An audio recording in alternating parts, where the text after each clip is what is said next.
pure damage output here as he now hits level 6 as well. That pink has a lot of value. Culling is going to be up and available. As for now, Shanks is Grubs actually managing Gumayushi in the side lane. They've just sat mid and Hope and Kyle. No flash Lucian, no flash Brown. Tarzan on the move to Grub. Shake your bushes, guys. Tarzan walks over pink, and so does Owner. Those pinks are gonna stay there forever. You see that pink Owner walks through. Tarzan as well. Big mistakes on prop players. Grubs like to AL. They really like to walk through objectives fast. But Azir with Grubs, fantastic. Pink wards, otherwise they stay around for so long, and this provides so much information. Look at Keria. They see so much from this pink ward. I don't know who put it, but that guy is the MVP. Did Tarzan do it as he went deep for the red buff? I assume so. He was the one who was closest. Oi! Look at that pink ward value. It's huge. Is Kerry gonna see it? Nah, he's going back. Oh my lord. Okay, that's gonna be there for another. Yeah, couple of T1's minutes. getting a bit cooked right now. Oh, Doran's all-in bot. I don't think there's a kill on the Flandre here. Correct me if I'm wrong, but need to work early. Just chunk or what? Flandre at half HP. The damage does matter, but Gwendolyn is 2-minute cooldown. Stay safe. You're not wrong, my friend. What you do usually in these melee versus range matchups is like, before they have time to bully you down to low HP, you really look for an all-in. Yep. Not really to kill them, but to just get an HP advantage. And suddenly now, they're swapping back bot. Oof, T1 need to fast push top and match bot quick. If they see a range champions with like 40%, 50% HP, it's so easy for them to go down and collect a free kill. Doran might be dead actually. Flandre has to base now. Will swap back Doran. Maybe actually, a little maybe he bit lives too here, far up here. He has to flash. I think he will be fine. Yeah, I think as well, just Grunt in general hard to punish, and it's just the two of them. No real follow-up, so we'll be able to get away. Do you see that Guma and Keria are staying around top lane, looking to get a plate, I think, off this push? I think Kuma and Keria stays top. No, they shouldn't, right? They should base. It's awkward now because look, the tempo of T1 is pretty bad, and AL did secure those free grubs. So if they are left alone with this tower, being able to free AL is that, so maybe clean. Trundle comes down and chomp down that tower, like we saw earlier in the base race AL challenge. is so fucking you will clean. get a lot of plates and a lot of gold influx just by securing those grubs early and just using that tempo lead by stopping the Gwen. Yeah, looks like they don't stay around with the plate in the top lane. You swap down now. Lucian getting some time. Where are the kills? Does put a trade into Doran, but doesn't get Let it marinate. So Let it marinate. Doran doing a good job of defending here. Yeah, he has to adapt now. So what happened now, because of what happened now, Doran had to stay bot and catch and defend that tower, and now he's going to have to TP You top let to it kind of marinate. regain the tempo. But this has allowed AL to have a little bit of a lead. Now they have a TP advantage on Flandre, and if they can translate This game is kind of tough for T1. They're gonna have to. I think they're gonna have to drop the Drake. But what can you do with it? If you drop Drake and dive top, they just take your full bot tower. The Trinity Force Rush that's going to come through, or at least the push for next Dragon to coincide with that first item out of junglers too. Crucial to know that no one's sitting on their first item yet. And again, maybe Guma Keria goes for a 2v2 play here. Keria just pressed Ghost and he wants to swap around. He's playing like the horse game where you also unavailable. Hope is going to get pushed in here, and then 1 minute 50. Yeah, there it but is. There's the engage. Oh, that'll be missed. A double stun. Hope And and Guma's drop, but dead. they turn onto Guma. The Lucian promise is so strong, and even though Keria hits everything, well, it's if the another W kill for hits, Hope. Lucian would Stunned die. again. Hope is kiting back. Kyle But in now, the way, and Keria doesn't have a flash to get Keria. the remount flashed away. Another kill on the Oh, he got him. No, he didn't. What? And a damage dealer. 2v2 top. Oh my god, he just opened. It's completely lost. The game is completely lost.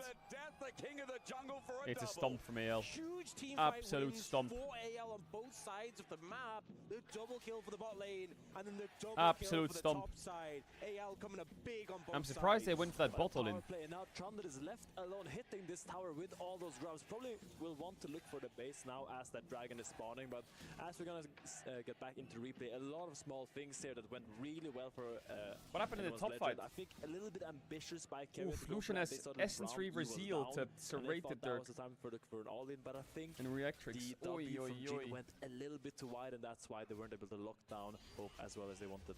Let's be careful on AL though, because they're stepping up the No, Keria. it doesn't matter, they're chilling. AL is chilling so They hard. need lockdown here, but it is all about the dragon. Getting numbers, bit of a chunk as well. As AL is chilling so hard. To this second dragon. Yeah, trying to get in position for this one. They are looking to prioritize this. There is TP on Flandre, so if AL want to contest, they can. This would be second dragon for T1. Yeah, this is a dragon you for sure give as AL. You can look around a little bit. First of all, your Lucian is on bots. Yeah, Flandre is sitting at a full tower top, isn't he? But also fake your TP down that. And combined with the fact Doran had to TP top earlier, because Kael stopped his base, now suddenly Flandre is left alone top for so much with those. So let's see it. It was a good trade by so Guma. they go for the opportunity Oh, I think if he just doesn't W.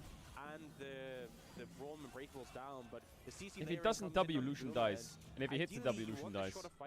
Because he can weave in an extra auto attack. The longer fight where Jin isn't able to get off his full combo isn't ideal. And Carrier tries to finish off the kill, doesn't find Doran it. just gets ganked, pulls the trundle. I just want you guys to look at Flandre's flash that's going to come up here. He reads T1's, Doran and Owner's minds right now. Look, he reads that they're going to flash him at the exact same time. You're going to see 3 flashes at one time right now. 1, 2, 3, go! Oh, look at that Flandre. Just so good presence of mind in this fight, knowing exactly what T1 was looking for. Yeah, and unfortunately with the trundle just there, free hitting, getting so much value in that situation, doing so much damage. They're 4k down. Well. Herald is a full give probably. Actually, what do you do? Maybe you just fight the Herald. Does Owner have Triforce in base? Having 3 kills, 1,300 gold lead. I think Wukong might have Triforce in base, and he has Malik Mans. It really highlights Oh, any flash is going to get blown here though. I want to talk about Flandre, but now they're looking at Faker. Shanks just has the ulti to lay it down. Oh, he's just going to die I actually. don't even know if he needs it. Faker knows he's dead. In the end, it's sent out by Shanks, doubled up by Caedrel. Just to stop Easy kill for Shanks. Shanks will get a kill as well. 6-0 early game. Almost a 5k gold lead. Doran, you have R3? Ah, jungler. It's Doran. Bro, the AL crowd is going crazy with the drum. Down again, and this early game is a stomp. AL can do no wrong. Flandre consistently look at that bot wave. Doran playing with his range. Doran thought he had an angle there to try to get something, knowing Flandre had no flash, but in the end... Bro, it's the Koi fans that are singing. The Koi fans are singing. With those 3 grubs, just demolishes it, chomps it down, and gets that massive gold influx that are really going to snowball AL in this game. No flash, 1, 2. Number 2. Number 3 doesn't connect. Tarzan, the slow on 4 would be big, but he ulti straight away onto Carrier, who's got Oh my god, T1 look all over the place. T1 look absolutely all over the place. Oh my goodness gracious. Every play T1 are going for to get back into this game, it ends up backfiring. I knew AL would win this series, but I didn't think that T1 would look like this in the series. Firmly in control, Owner trying to get a Raptor camp. We'll see if he pays for this. I think a Wukong should be able to disengage, but it's a small consolation prize. I say that. He jumped in. He's going to clone out, luckily, as Stun in mid. Faker doing the burst onto Hope. No support there from Caedrel, but the culling's going to come out. The burst is now Faker. down the queue eventually. It's a shutdown, but Faker's about to be stunned up. Wait, Faker's kind of smurfing, though. In the way. Faker okay. Faker is kind of smurfing. Finally, something works out. Massive comeback there from Faker. Great look onto Hope. He saw that Braum was looking at Owner and he insta-capitalized, knowing he was too far to go for the WE to kind of Faker defend 1v5. Finds maybe just a chunk, but then he sees he can go for the kill. Really good look from Faker. Try the bot lane if T1 looks a bit dizzy this game. T1 into this game to any degree at all. Top fight made the game impossible for top jungle. Small little bit of gold coming over to T1 compared to this disadvantage they have, but they need plays like this again and again to pull their way back into it. I will say, them having those 2 dragons in pocket already does alleviate some of the pressure in this game. AL a long way away from a dragon soul or potential Elder. Yeah. Elder. But still 5,000 gold lead early game. It's kind of run away from T1 for the time being. AL I mean, the game is everything. completely You cooked. know that 3rd dragon's coming in a minute 15 and AL should be strong enough. I think to with fight T1's 2 comp items though, here on maybe Hope, just send it on even dragon Flandre fights, at that even point if you're might behind. be running So into his AL. second as well. I think the as problem he is and his Tarzan jungler are is also way ahead of the curve up unkillable. there. That guy is not gonna die. is reopening on the map now with all those items, but Faker looks for the TP here. They're trying to look on Shanks. Flank might mean everything to T1 right before the dragon if they can get Shanks while they got his ulti. That's a start. Faker though, no flash available to chase this up, but the Emperor's Divide is now down. Herald will open up mid for a counterplay for AL. Yeah, with the Herald coming in, that should take that tower. Really good move from Shanks to disengage. Owner. Looking for a bit more W. here, but I think They they break should be the able to crash. take the Herald down. Have to smite it. Might in the end, okay. Still gold play for AL.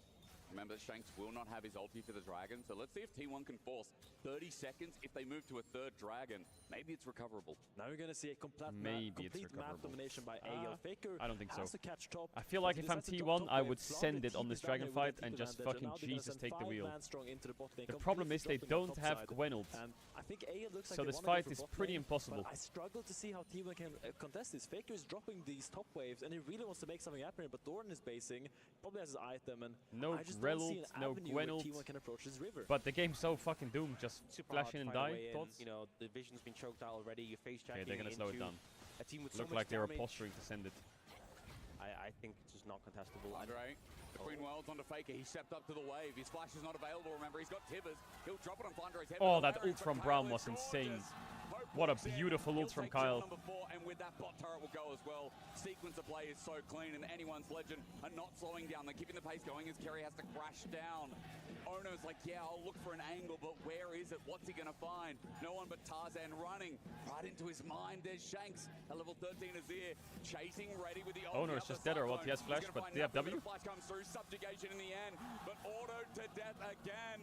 Oh my Shanks goodness. might even have another target if Kerry I haven't seen doesn't T1 step get this back. stumped in a while. AL are gonna keep stepping in. I think just giving up the dragon would have been fine. Potentially playing towards maybe top T1. Yeah, or the just pushing the loud waves people out in the crowd is regardless, the but MKOI instead, fans. I like, can you see them on the don't camera and actually possess the they're dragon, chanting and in you give up Spanish. so much just from being in the vicinity. The problem is when you use your teleport like that on Annie, and you actually don't get something from that teleport, while Aurora has been pushing all the lanes in the meanwhile, suddenly the map becomes almost impossible to play. And if you gotta recognize that and realize, okay, now we made a mistake, that's okay, but now we have to give something over to them. The dragon and maybe the bot run was the price, you would have to pay for that, but T1, they really, as I said before, they try to squeeze water out of a stone so often, and they're so good at it, so sometimes you just see these plays working out.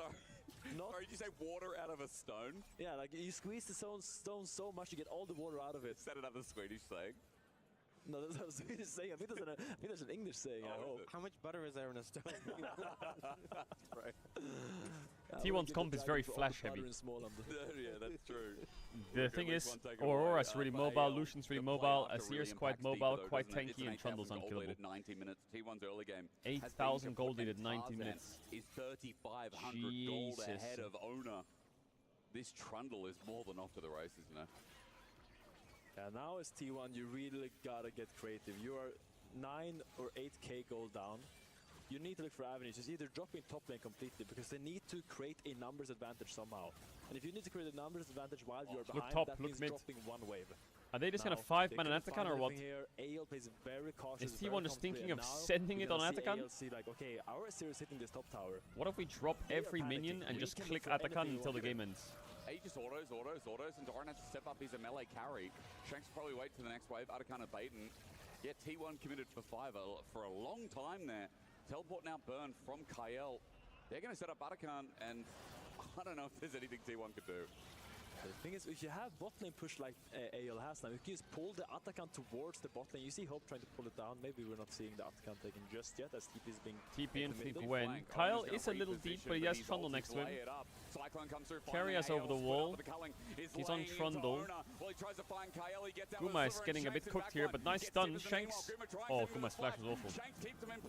Doran can't kill. GG. GG. Oh, Doran, nice flash. That was actually a...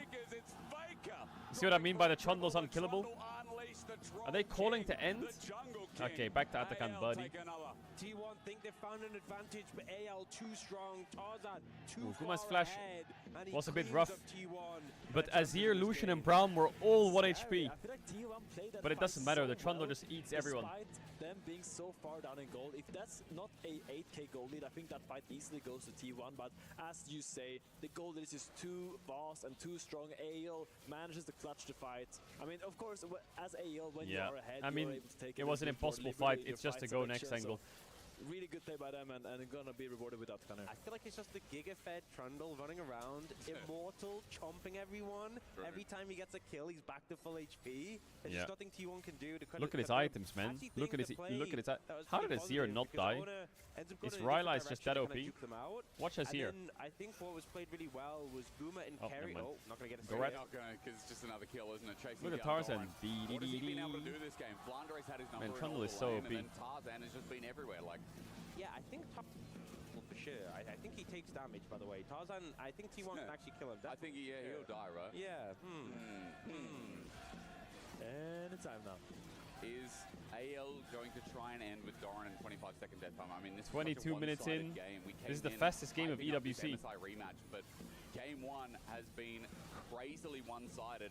One of AL's They can't most end, though. dominant games I've seen in the past 2 months. They can't end. Really I has think to T1 see just the go by next Tarzan. and, Finding that really early gank, giving the dragon and finding that gank on the T1 bot lane was really what the catalyst of the Oh my God, snowball. hiccups.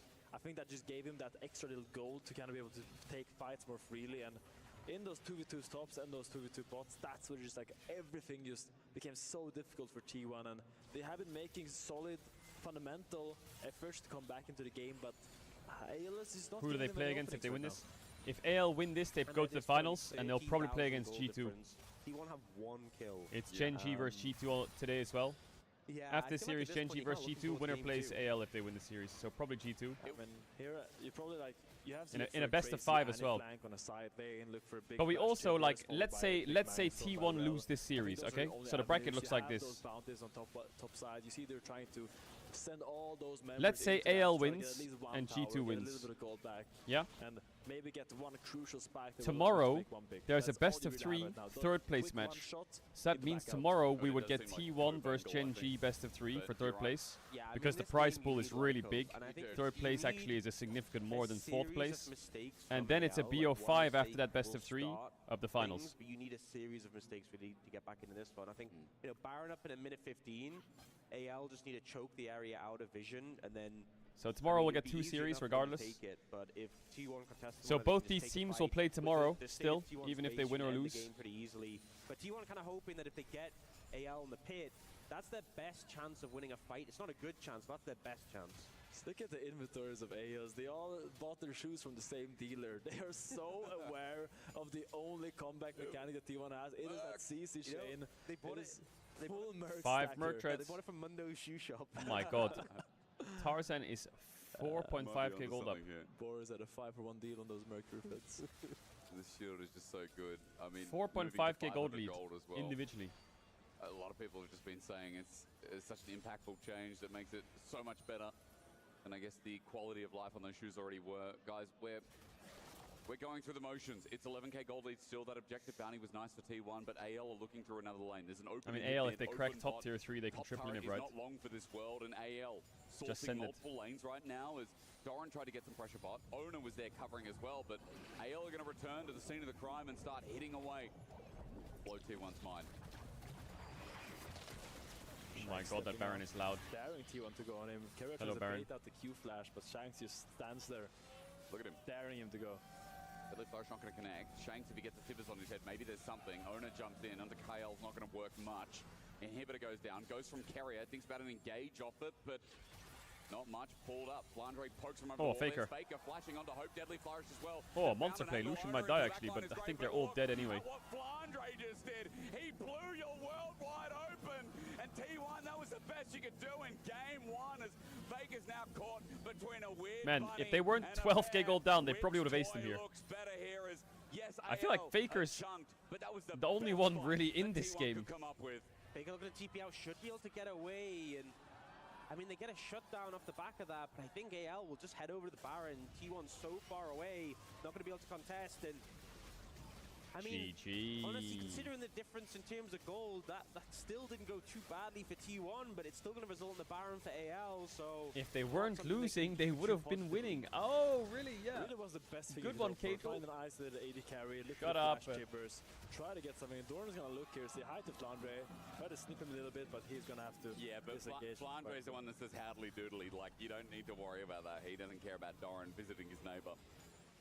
Because this game, Flandre's had his number. He's 3k gold ahead, obviously. And I mean, T1 doubled their kills in that last fight. ooh, you they know. did. ROI on that is very high. That's investment. Man, I just Nice feel one, like Orb. Carry Thank you for Rel. Yeah, This is what we need you for, you know? glass half full for the situation. Yeah. It's just the Well, one now champ with that the I Baron in see pocket, Carrier play, and I'm like, I think Oh. T1 never lose to LPL. Oh, the sign. Well, you know, if like that Carrier happens, is hey, it's just a game. It's just game 1. Well, it's, yeah, the best in the specifically world at talking a lot of about champs, series, but right? Rel Talking just about games. doesn't series, click. yeah. I don't know what it is. Okay. T1 game's- LPL's fathers. This game's not looking too hot. He has like a It would be 45% crazy win rate if on AL Rel overall or something. Help break the curse. This team that came out of nowhere. Get that mana, left field Renata. As the number 1 seed representative, AL are looking for the final fight of this game. It's between worlds again. In goes Shanks and sends Faker back. And they don't have any He's damage, godlike T1. as AL, again, they're getting Zero low. It damage. looks nice. Wrap it You're up. like, yeah, it's so much better than Ooh, the rest Guma of with the fight. shot. Even as Guba gets another return on investment. Okay, I really hope T1 just like laughs it off and they bounce back next game so we can actually get a good game. I don't want to see AL just fucking steamroll T1. But AL sunk in game 1, locked in, and the LPL has blasted this series open to the EWC semi-final. I don't know if this quote applies here. I don't know if this quote applies now. But Tabe said in an interview, and I thought this was a great... The way he worded it, I can't remember, but he basically said when T1 is down and against the wall on match point, that's when the series starts, you know. Because they always go down 2-1. I don't think it applies now, but... The patience to wait for your turn to make a play that kind of was their crucial mistake this game. Something just looks really off this with T1 in this tournament. They don't look like themselves. Even against Koi, they looked a bit... Like Owner just had to single-handedly just carry them a bit. And look at Tarzan, just runs over, kills him, and just chomps him down. Not much you can do. T1 in the gutter a little bit. It's a best of three. It's eliminations. Our semi-final. AL have started strong. Who knows? Maybe they turn it around. In the dirt. Game 2 coming up right after this.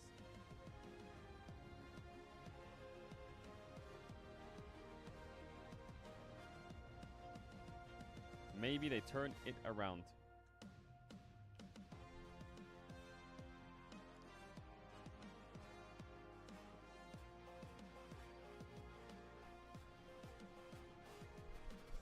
Bum, bum.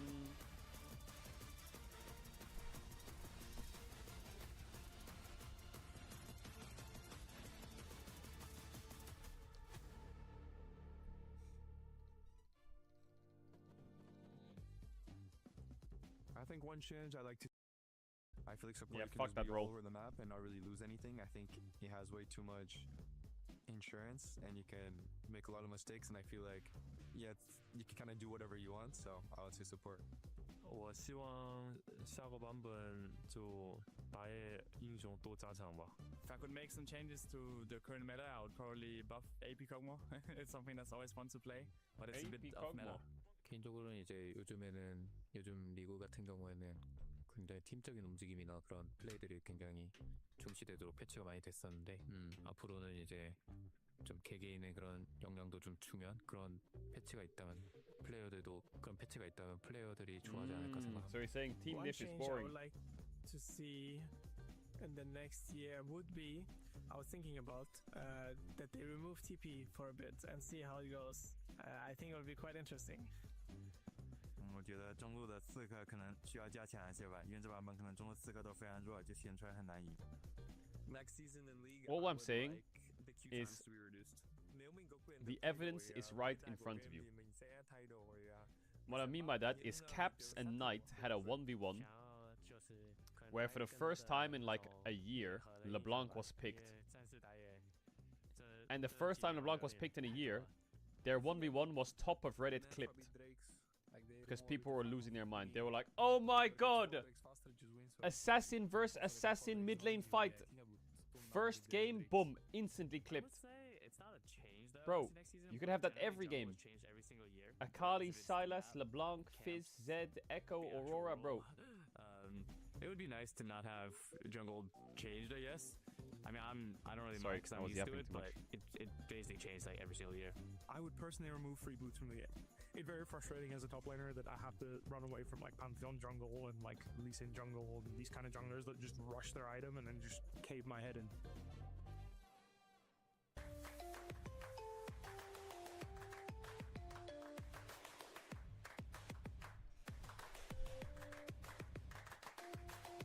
Level up your gaming experience with over 8 billion playlists, only on Spotify. Give The me official audio more streaming assassins. partner for the 2025 Esports World Cup.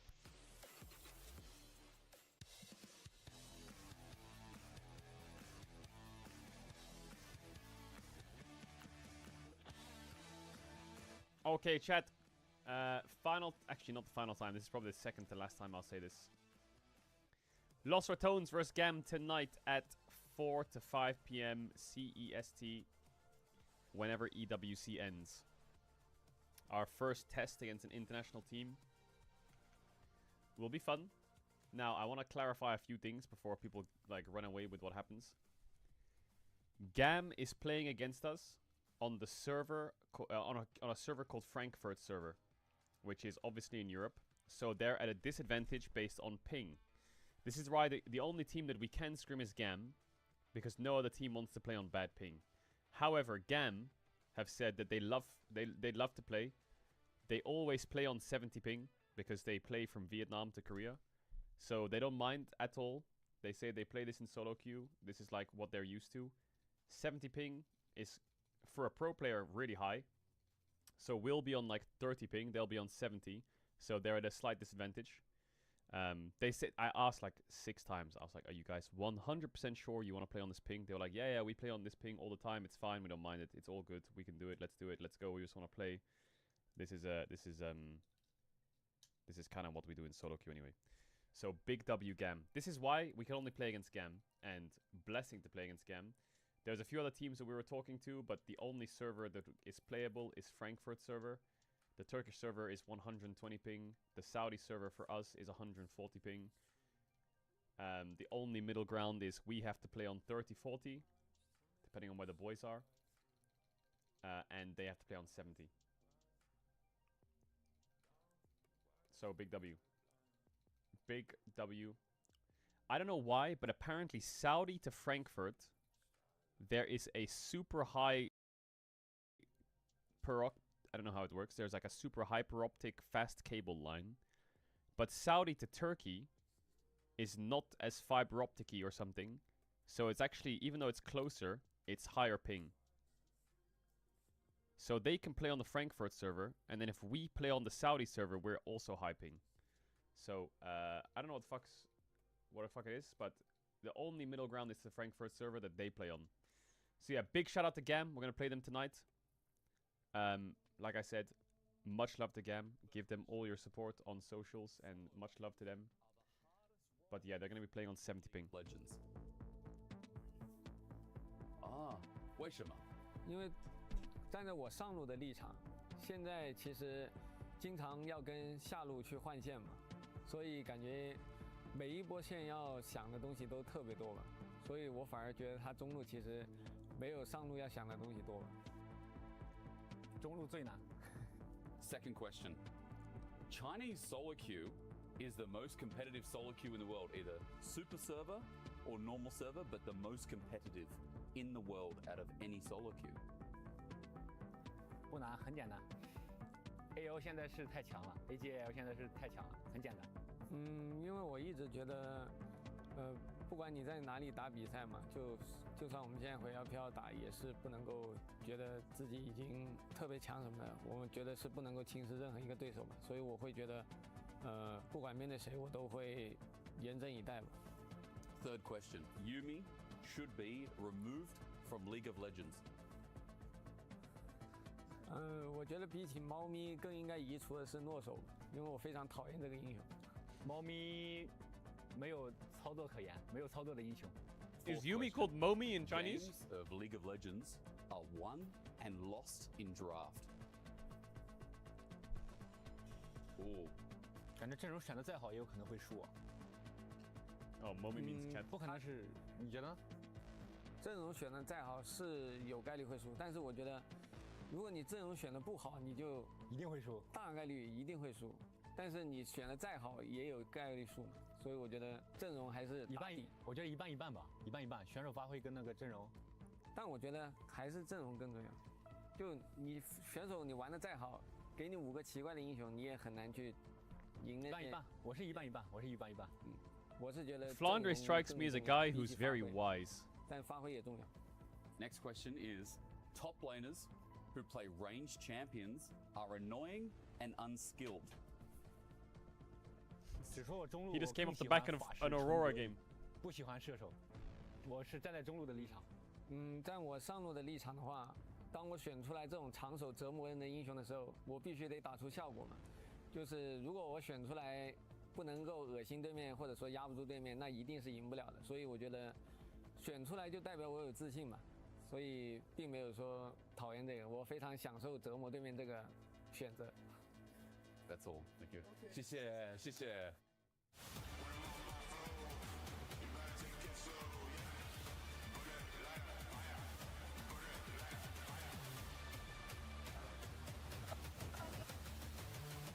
Bro, the GAM CEO just brings the vibes. We're here with the G2 band.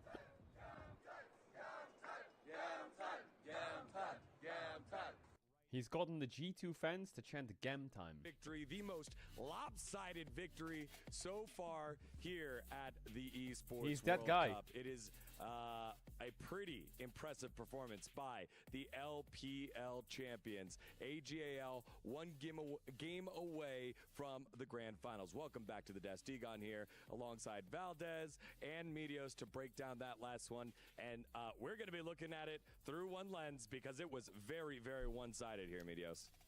This was way more one-sided than I think anybody expected. I think these teams are pretty similar in skill level, but this game did not support that hypothesis.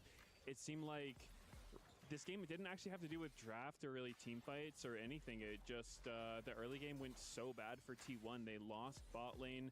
There was this top lane fight where, you know, Owner and Doran both flashing on Flandre. Flandre flashes out preemptively, and they get a kill.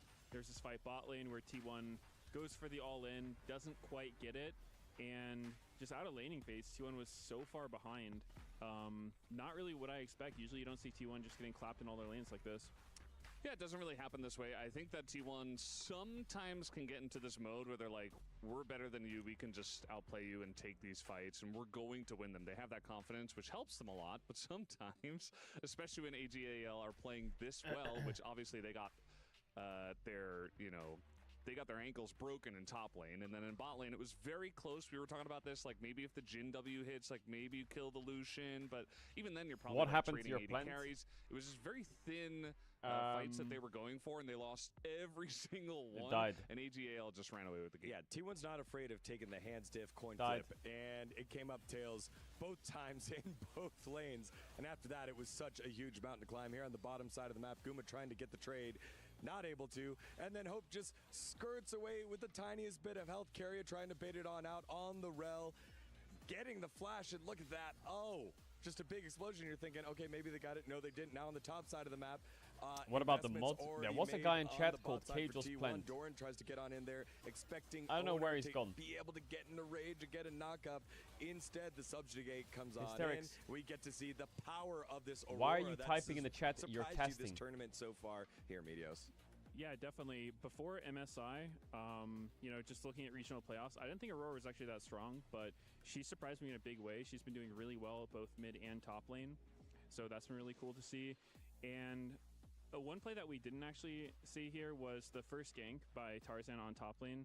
Well, it was on the bot laners, but they were in top lane, where they got the kill on Guma for first blood and got both of his summoners. So I think Tarzan played a really, Where really is great game Caedrel's of Plan? Trundle, I don't know where he's at. because in draft, if you take Trundle like this and the other team just doesn't give you really good subjugate targets, it can be kind of hard since, you know, they have like Trundle, Aurora, Azir topside, no real lockdown. They pretty much just have the Braum stun, but Braum stun's great when you have all these auto attackers, so it's kind of enough. But like I mentioned earlier, it didn't seem like the comps or the drafts mattered too much just because they found so many good early plays, they found a lot of kill windows, and they just snowballed the hell out of this game. Yeah, Valdez, you know that Owner is the consistent player on this team, if not the one that can stand out when others are struggling. If you stunt him and stop him, kind of like what Tarzan was able to do, it made it so difficult for T1 to operate once they fell behind. Yeah, it was definitely very difficult. I don't really blame Owner for this loss. I just feel like it was AGAL playing really well and being in the right place at the right time and winning those skirmishes just got them so far ahead. Like Owner, they're just sponsored. Trying to follow up on some of the Trundle areas was, you know, especially in the top lane when it was that 2v2 and they just got their ankles broken by Flandre. That was kind of like the end, and Owner was so far They're behind. just sponsored by Tarzan AG got, like, for this event because I think that's like one of their big like that thingies. ridiculous I don't know what the KD fuck that it's you called. guys saw, which is like 16. Just absolutely stomped them. All right, well, we're not the only tournament here happening at Esports World Cup. It is championship weekend, so let's take on a look over at the Dota 2 stage, who'll be crowning a brand new winner for Dota 2. So I accidentally walked into the wrong MOBA arena again, and it's you, Tsunami. You just keep wandering in here all the time. And last time I saw you, we were like in the middle of a 60-something minute game. It ended up going 80 minutes. I got quite a long nap there, but it was an exciting finish no matter what. Bro, Dota games going on for 80 minutes is wild. Today, because I know you guys have some important matches coming up. Yeah, so yesterday we had the last round of our eliminations up until our grand final. Now we're getting ready for our third place, fourth place decider. And it's going to be Tundra versus P-Vision. Those are our two matchups. once we get that out of the way, it's time for grand finals. Best of 5, Team Spirit versus Falcons. You know, Team Spirit, one of the most decorated names in all of Dota, and you've probably maybe even heard of them in Counter-Strike as well. But in Dota specifically, they've 2-time won TI, and now they're going for a 2-time here in Riyadh. They won back in 2023. But it's not going to be easy because they're going up against Falcons. You know a thing or two about Falcons and where they represent. Yeah, I mean, the club champions will be claimed today for Dota 2. And you going through all the remaining teams, they're mainly European. Are they good at MOBAs? Oh, yeah. Europeans dominate. Eastern European and Western European. Falcons is mess well. Europeans at MOBAs? I mean, Europeans are always good at Dota, right? Ooh, for League of Legends, I don't know, man. the exact same format coming up in this championship. I don't know, man. weekend I don't know on about the League of Sunday, Legends, where though. We will have a third place decider and also the grand finals. But we have 2 Korean teams and 1 Chinese team left with only G2 representing the West. So is this really going to be a debate? Welcome to the grand final. We'll have to put them head to head. Maybe we run like a gauntlet of like a best of 5 between the 2 games. We'll see which region's the best. May the best region win, and looking forward to Chat, Dota 2's grand does final. EU own Dota? Thank you very much, Kitty and Tsunami. It has been great to meet some of our casters over at Dota 2. Why are we One of the good in great Dota parts but about bad the in League? Esports I don't World get it. Cup, just bringing people together from multiple different titles. Team Spirit and Team Falcons going head-to-head for the title of the new crown over at Dota. It's not now that let's turn our popular in focus Asia. back on here because our current returning titleist is on the ropes. T1 It's not that popular in down Asia, is it not? 1-0 in the most lopsided victory here at the Esports World Cup in League of Legends. Valdez, kind of give us some hope. And what's the take here? You know, like what can T1 do and what can T1 fans latch onto here? I mean, it's kind of hard to say because I feel like when I looked at the draft for Game 1, we talked about how it didn't really matter, but at the same time, I felt like T1 drafted a lot of comfort, right? Like they had the Jin for Gumayusi. Chat, the audio's not delayed. It's been playing a lot nowadays, even the Gwen for Go Doran. draft now. It just felt like they should have felt comfortable for Game number 1. Instead, we saw the exact opposite. So, you know, draft-wise, they're going to be moving over to the blue side Dota is a harder game than and League. from there, you know, Really? Try to get another good draft and just play. I mean, a in lot League, better you can than just play did in Annie Game and number press 1, flash because Q, that so was that kind doesn't of a surprise me. disaster. EGAL showed up, and T1 did not. Yeah, I think that while the draft wasn't necessarily the reason they lost, it could be better. I think that when I look at T1's strengths, I would expect them going into this game to T1 maybe try chooses to get blue top side. lane to be more of like a tank matchup. With Wait, the did Trundle AL have Dawn, it side puts a lot selection of, or was it coin flip? I guess it Bio was on coin flip, Sion right? Or even Ornn. I think Faker would probably be best on the control mage because a lot of these Chat. like playmakers are gone. Thank you for being here. Aurora's Much out, love. Annie's out. Zier's gone. Your Talia will degeneracy probably be your banned, degeneracy so I wouldn't fuels my be ass. surprised to see, you know, Victor. Stop or saying Orianna fix the in this sound. The next sound game. is fixed. So I think doing something like that topside, maybe get Owner on someone who can have a little bit more impact early game because Wukong, he is a really strong jungler, but he's not that strong early game. He kind of needs to get his ultimate, his items to really be like a big team fight threat. So You should play if he's on Dota and something rage like bait chat. Pantheon, Xin My Zhao, pudge. Jarvan, I think he could help his team a lot more early, and then maybe getting Keria on something with, you know, more agency, like a Bard or something. Yeah, I mean, that was the interesting part to me, picking Rel and Jin for the bot lane. It felt like, hey, you want to make pudge. plays, and when we did the lane swap, Bro, they is got this... dove into the game, win away, didn't give Wukong an opportunity to scale, get to that level 6, and have an impact. So we're about 90 seconds away from heading back on into the STC arena. Pins and needles are the fans here, but also AGAL, opportunity to have a huge, huge victory, right the wrongs for MSI. So Medias, I'm going to go to you first. If you are AGAL, what is the game plan for them to come on back? Because you said if you're trying to get control mage in the mid lane, maybe more agency for Keria, and you kind of have an idea that's the game plan. If you're Coach Tabe, who do you put the proverbial ball in hands to? Well, Tabe's a great coach. I can't pretend like I know it's going through his head, but I imagine he's cooking something up. I think he's really good at knowing what other teams want to do, and I think he'll try to draft in a way that kind of takes T1 away from their comfort or takes them off a comp that they're going to be really knowledgeable in playing. So I don't think they're too stressed. Obviously, they just won a game. Okay, here's a pretty question, handily. chat. So If Dota has a harder game, that means it has a higher skill floor. What about skill ceiling? Give us the hope. Perfecting League versus perfecting Dota?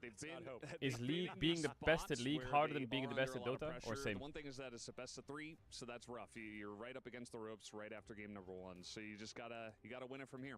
All right, here we go. T1 and Still Dota? AGAL, the reigning titleists. Hopes on the line. Let's send it on over to 2 great blokes in the STC arena. Oh, we're gonna do the thing again? Oh. Oh man, it is intense. It is intense out here. What do we think? Can you clutch up in 2 here? Yes. You think? Yes. What do you think? Yes, they're gonna win. Well, I'll tell you Who's what. they?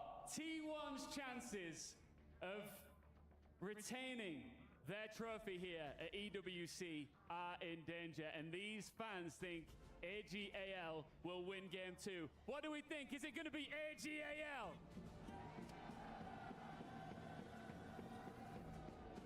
Well, Ian, if we learned anything about T1 over all these years, is that they do not break, they bounce back.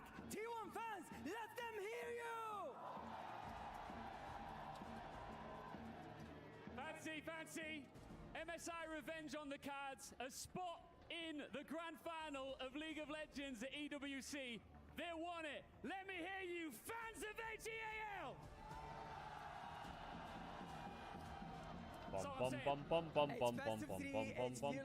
Mr. Twitch chat. To come back. One more time, T1 fans, make some noise! There is a chance for Stop calling me a fraud. to make history right here. T1 key at the Esport World Cup has never been broken before. Will this be the time? Let's find out with the casters. T1 got pulverized in game 1. I'm sorry, T1 They fans, did that's get just the pulverized. reality. They got destroyed, beaten, battered. Like they were deep fried, pulled out, yum in AL's tum. I can tell you one thing. Game 2 better show us a little bit more because they didn't really get to play League of Legends in this best of 3 yet. Nico ban, Vi ban, Pantheon ban, Varus ban. Okay, Oriana ban. Is Faker gonna first pick Talia? It looks like he is. Is AL gonna call his bluff? I think calling the bluff is not bad. Will it be banned or will it go through this banning phase? I would call the bluff. I would do it if I was AL. Let's see what Tabe thinks. Leaving it open is kind of fun here. That will be available this time around. Obviously, a lot of picks taken away with it being fearless. If you ban Talia, yeah, Zaya. If you ban Talia, doesn't he just first pick Victor? High prior, especially denying that away from Shanks. We'll see if T1 feel the same way. Wonder what AL's response would be. I would be very surprised if the Talia Could go doesn't Sinzao come with through Trundle out. T1. There's no They're gonna take the Talia, yeah. I think giving Shanks Talia is obviously a mistake. I think Sinzao is very strong right now with Trundle out. I feel like if we're talking about Shanks though, as early, even though the Galio's here. I like AL's direction already. Oh god. Oh god, that stops Rumble quite hard as well. It could be predicting because what we often see with this Talia first pick is now a Rumble to free blinding that top Oh, lane Nocturne and is to be able to hard, get an Jarvan AD is hard, jungler, Zed so is difficult. usually you're fine taking that mid, Is it but Lee you also Sin? could Oh end up god, in a I don't know if I situation like the where you direction the flex that into T1's Rumble comp's if gonna so go. needed. Yeah, especially with the Aurora already gone, having that Galio secured as an answer to the Rumble kind of limits options for T1. So you see the I like Corki. We've seen rising a bit in priority. You know, Rula had a great Rumble game is in very the tricky day, here, but it so makes that has sense. been secured for Community, the bot lane. What can Just Owner gotta be play honest here? here, What's an if you wanna AD pair up jungler that's and, good? Take that pick that was banned in the Maybe first just go like rotation last Sion time or around, Ornn, but I think thoughts? picking Alistair blind does have Ambessa? some No, I don't know drawbacks, if I but like Ambessa here. obviously a pick that Carrier has a lot of confidence in. Skarner. Seems to be the Skarner Corki being paired up. I mean, this is I mean, one of AL the could take best, Rumble I here. think, tank jungle responses into the They could also just Shinshag. You match kinda AD. lock him down in before he gets that ult off. I don't know about this Corki. What this Corki offers T1 is a lot of early game prior. You No kinda Senna dictate draft for those trades T1. early, and as you highlighted. Maybe try to get some. They're gonna take the things Alistar. going on. Yeah, they can ban Alistar, Poppy as here you as said, well. was banned game 1, up and available. Could very Maybe well if be AL a is smart, I think they're gonna ban Poppy and Bard. There's no Stylized to be picked, And is I there? think Like, they've we've probably already got Victoria headshot locked T1 in, with so those bans. I feel like that's Let's see. safety net here for AL. I find this feels so good as a support player, not just to have the Alistar, but the Galio as well. Like, you're such a tanky support, and you know you have the backing. I think of, Poppy you know, Bard mid lane bans who are can drop fucking in on top of headshots. you. Means you can play with such Ooh, maybe confidence Rakan and, ban is good actually. super aggressively. They do ban out the Poppy as well, just to ensure that Rakan or KL Bard has ban. best time possible on this pick. I think this is what they saw when they realized how Kai'Sa ban is good from T1. that they would probably get that Alistar coming later. Is so taking out Sivir that worth a side ban? really Oh early in my the god, ban phase, Poppy Bard great bans are such a headshot. foresight by the AL He's gonna have to team. go Rakan into T1 Galio Alistar. really securing themselves Ornn now, 'cause ban. now they can Okay, that target makes me all think of those Rumble. annoying support matchups. 2 of them They already could being play. up I was from gonna where say they we're could play solid Senna adds here. into the Alistar. Now Bard and Poppy taking away, as you probably look for the AD Senna carry kinda here. I would works if you're assume gonna play like something Cassante on 5. that is fine playing by itself and allowing Alistar to Oh kinda man, cope with AL those is fights. cooking. Yeah, to me the Senna really stands out. I would have thought that T1 would have banned it because Senna. I feel like they have to go Rumble Rakan, and I think it's Senna's lost. been performing so well. You have so much protection Maybe they for have to this change pick, direction. Maybe and they you have to just go look like outrageous as Sion. the game goes on, and it really puts T1 under the timer. Smelling a little door in Renekton here. I think that's just a hunch. There's I the get with Rakan, yeah. Ornn ban and all these Oh, melee champions whoa, by whoa, whoa, AL. It whoa. would be a good top lane pick, I think, for that blind. If you go for the Rumble, I feel like you're just walking into the plan of AL, so some kind of switch. I mean, Aurora's out, Ornn is out, but they have Galio flex, so you can't really. But Ambessa doesn't really make sense with the Ornn Maybe ban, it's a so I'm Renekton thinking blind. it could be a Thoughts? Renekton or something Yeah. Also, if you similar. pick the Ambessa, Renekton's still up and available, right? And I know it's not always Maybe commonly paired with Jax. I Zinzao. don't You and I like. are talking about I the don't scoring mind of Jax breakfast, actually. but there are options Actually, I into do it. mind So Jax. just like the Galio first pick has cornered T1 a bit, unless, as you said, Doran just goes to that tank matchup. Oh, it's a sketchy draft. 5 seconds. He's gonna go Rumble. Yeah. Oh, really? They end up going back to the Rumble. I mean, it is the most. I think standard last pick pick. It is the Victor here meta can top work. lane I that think almost any kind of everyone melee picks up champ can two-sided. work. If they have that ability to blind, just that ultimate ability together with the Skarner. Yorick is okay. So much setup. Just has that team fight presence. Yeah, I Leaves mean, the lane as overall their well. comp is not that. Channel run ads. If you don't avoid ads, you can use a tier 1 or Twitch Prime. You don't have to sub to the channel. If you don't want to, you'll be back for the game starts. Big kiss, much love. I have to run the ads so you don't get the ads during the game. I'll see you in a sec. I'll just be yapping about draft. I think that AL has an insanely good read on T1. You know, typically with its Slayer, you have You a lot can of really fighting see it. support, but the Galio's out of match it. You also have the Senna ultimate. So The Lucian Brown 2-3 hurt T1. The Alistar ban hurt T1. He had to go Realm. Now they leverage it by banning Poppy Bard with Alistar on 3. They're like targeting T1's bot lane. Zaya's out. Like T1 would have loved to have gone Talia first pick. Zaya Rakan 2-3, you know. Dictated this draft phase from red side. They have. And Yeah, that they is have. very difficult to That's do exactly it. most of the time it is red They've side run responding this to draft. whatever blue side wants T1's to do, comp is not. but I It's really not like lost, what you they've know. done. It's They've not hard secured a lot losing. of comfort picks, But a it's lot of just. something they feel good about, and I think It that just is the felt most like important thing when you are drafting. You gotta make sure your T1 players were like are one step comfortable behind that and whole draft. confident playing those champions that you as a coach have given to them. Well said. So like confidence-wise, it feels great. You could see every second of that draft from T1 because they had them. And you know, we saw the game before be really one-sided towards AL, but if this one goes a bit longer, gets a bit messier, then you're gonna have such a reliable late game with that long-range pick. I do feel like T1, the onus is on them. The team that got to the MSI finals only recently. It's been a narrative that's been pumped in your head, and I apologize, but you know, story is so important when you have the storied organization of T1. Their history in League of Legends is nothing but sublime. Their road has been nothing but impressive. Their players are nothing but exceptional. But anyone's legend, these upstarts put to the wayside to climb up through the LPL have done the damaging. Back onto Summoner's Rift. Is it going to be a 2-0? Can T1 pull something out of the bag for this one and finally take us all the way in our first semi-final? I can't hear the arena, but I hope there has been a Hanadu set, and I hope there are Gyos filling the arena as well. We know the crowd's there for it. We need to get, crowd people, organize one person, get it done. If it goes to a game 3, please get it done. This Tarzan Tarek's in so base ill. starts with Faker as well. Alright, if anyone's going to carry this game, Tarzan can put a defensive it's board and Faker. probably just back away. He needs to carry this game. So Okay, it's gleaming cool start from Carrier, so there's no CC. Shanks also walks it out, and again, it's only a minute into the game, so there is time to back away here. Think about it. Rumble into Alistar, Galio, Yorick, Sin. Very hard to get a lot of damage down. He will be targeting Senna. Skarner is a tank. Rakan is engaged. Corki's okay. He's like solid. Corki being ahead is important. But Faker needs to start really snowballing these side lanes and stopping Galio from playing the game.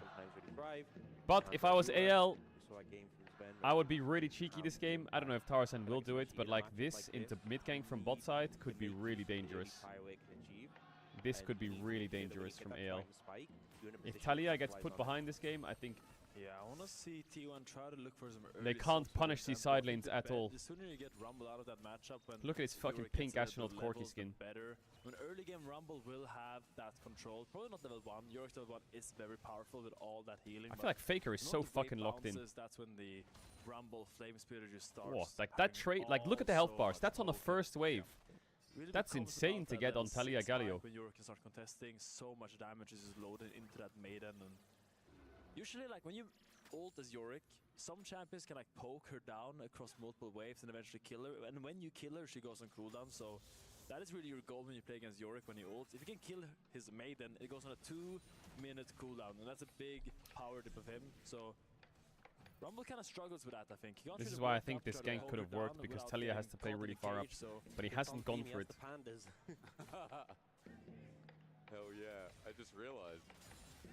That's Here's games where you can fake information. You know it's warded, the ward expired. If you didn't know where junglers are, they're all heading up towards this top lane, and I think Finn, with what you've set up, top does feel like the most Top push for volatile AL, bot early. push That for can really run away with the game, that can really control T1. tempo up here, and getting grubbed early on either Rumble or Yorick also, I think is pretty impactful when these guys are menaces in side lanes early too. Yeah, what are you Yorick spamming? getting those grubs really accelerates his tower taking. If he's left alone with a tower, that's dead in What like on 5, earth 6 are you seconds spamming? with that demolish proc. Dora might look for a little barbecue here. Have a look. No little pandas No out. cage. He has 2 points in his queue, I've realized, Flandre. really? So he's really playing for those later levels, really valuing that sustain it gives him, and probably won't try to fight too much at this bounce, because I think his jungler wants to go for the bot grab, seeing how the lanes are playing out. Crazy good trades by Fake. Hey! Like the Should I heavy just watch chunk on YouTube? I early on feel like with Twitch is Galio. perma A lot of the freezing. time in mid, he just gets chunked out versus Brain. Tarzan's in a bit of a delicate position because all 3 lanes that T1 have prior with this point, so he wants to really Man, avoid Faker's Owner, been has playing played very up good jungle, these so first 4 minutes, I there's think. really anything for Owner to take away at this point. He is going to cross to the bot side, pick up that scuttle and Is it a swap angle? I think it's a swap angle. Dive. So Tarzan, Let's see. Oh, they got Maybe a cancelled in swap bot, so coming out Doran's here. gonna No, stay. never mind the ban. I saw both T1 side laners trying to base there on the same wave. I think they were trying to look for a swap, but saw Carrier got stopped actually, or Gamushi got stopped in the bot side, so Doran interrupted his recall, and I think they still want to look for that swap. It looks like that is the play they're aiming for, and they're just gonna have to delay it 1 or 2 waves. Nice from Shank, shielded Duran. Faker, there's another Justice Punch coming, or rather, pummeled down. These wins were almost up. Shank's really good trade here, and he's going to get the minions. Is he going to get that base off? where Sees him, Faker stops it. Shanks takes a tower shot for it, not bad. Oh, Faker, you are a greedy rat. I hope you know that. Favorable, but Faker was looking at TP back in. Problem is, because Shanks has been his TP already and is low, He's not going to get the he cannon. kind of stuck with the HP. If he gets the wave in, he'll be able to get a reset off. Orcs, was it the other day? Was it yesterday, the day before? We were casting T1. We're like, oh, Faker's in trouble. Where's Owner on the way? Well, he's just moved to Raptor Camp. He's nearby. And he's got to make sure that his star carry is in an okay position. So that coverage is probably really important as Faker tries to back again. Yeah, On your Faker's kind of minimap, he stuck has step, just bro. actually cancelled his recall. Wave's getting pushed in once more, but Faker's His lead low is on mana. bleeding. Shanks is just keeping him trapped. He in the needs to get that lane base in off. an uncomfortable spot. You know, Faker desperately This wanted to wave get he should base recall on. off, but now Here comes the Shanks is swap gonna be from able to get a T1. second recall off his own. Okay, this game looks Yeah, so here a lot they better are for doing the T1. swap, and because both junglers Jungle didn't get double crab, they are pushing They kind lanes. of don't want to go for this dragon, because going for the dragon would mean really delaying their second camp respawn. So both of them are gonna end up here after the swap. Cork is gonna be here alone, getting a lot of solo XP against his Yorick. So you see Carrier, he doesn't actually recall and come here. Doran stopped his Flash. What the Oh, he hell? flashed for flash. Okay, Andre I mean now down, Tarzan. is around for a dive, so I think it's base TP bot for both top laners. As you see, that bot wave is pushing back. Oh, he cancelled him. So delaying those bases are just so. I think Guma can cancel him again, probably. Every second that Flandre spends here is seconds while his wave is dying. He's trying to bait Guma. Oh man, Flandre cancels again. I mean, the important thing here is Keria was trying to crash this bot wave, and he managed to get it into tower. Doesn't matter too much this base. Now as well, Flandre being flashless, you know, puts him in a really uncomfortable spot, threatening for Ona to potentially look for a gank. Just one wave, I think. Flandre had to drop there. Faker's been doing good so far, keeping this Galio really, really on the tower. And he hasn't like lost his flash or gotten ganked or anything like that, so that's good. On this dragon does not have the equalizer in case AL would like to contest, but looks like they are. So now Guma's not dying on the cross map, even though Xin Zhao's not there. He's going to move in though. Maybe off the back end for a steal. He's stacking up Q, getting close, all in. No. TP in from Alistar, TP in from Rakan. But the hero's entrance is going to manage a way in for Shank. Seismic shot doesn't work out. Okay, the Galio left owner. We look at the fight on the right as Tarzan flashes in. Flash combo. Does Faker kill here? I don't think he does. It's a complete wipe from T1. Oh my god. Oh my god, they're just straight up wiped. Down at that as Keria runs for his life. There's no flash again on Flandre, so Keria's going to buy as much time as possible, but as the ghouls are sent out, they don't have Rumble. All it takes is one more hit. Keria's being aggroed up, so it's a kill eventually. And Faker's going to have to flash the combo, but he's dead, isn't he? Oh, he got the stun. They get feats of warfare from that already. Get the move speed, which will on the kills. But Hale's early game. Oh, Guma. Only mitigated by the fact that Hope is now flashed. Okay, he's getting and that's what happens collapsed when on by the you use Alistar. your ultimate on the Rumble to stop bases. Suddenly you cannot take those early game skirmishes that usually would be favored for you. T1 starts the dragon, one ult down, and Tarzan instantly recognizes so that Alistar flash combo Doran. Doran had no flash. AL come in, the TPs kind of come in, and it ends up being a really the favorable TP fight from for Kyle AL. was massive. Here sees owner, and now you see him think about wait. He doesn't have ult. We're one ult up here. Let me see this bot side fight here. Doran fights Flandre, but Shank goes on him. So they lose the 2v1 and they lose the 3v2. Anyway, Kale comes in with a beautiful flash, headbutt pulverized combo, and it's just an easy cleanup.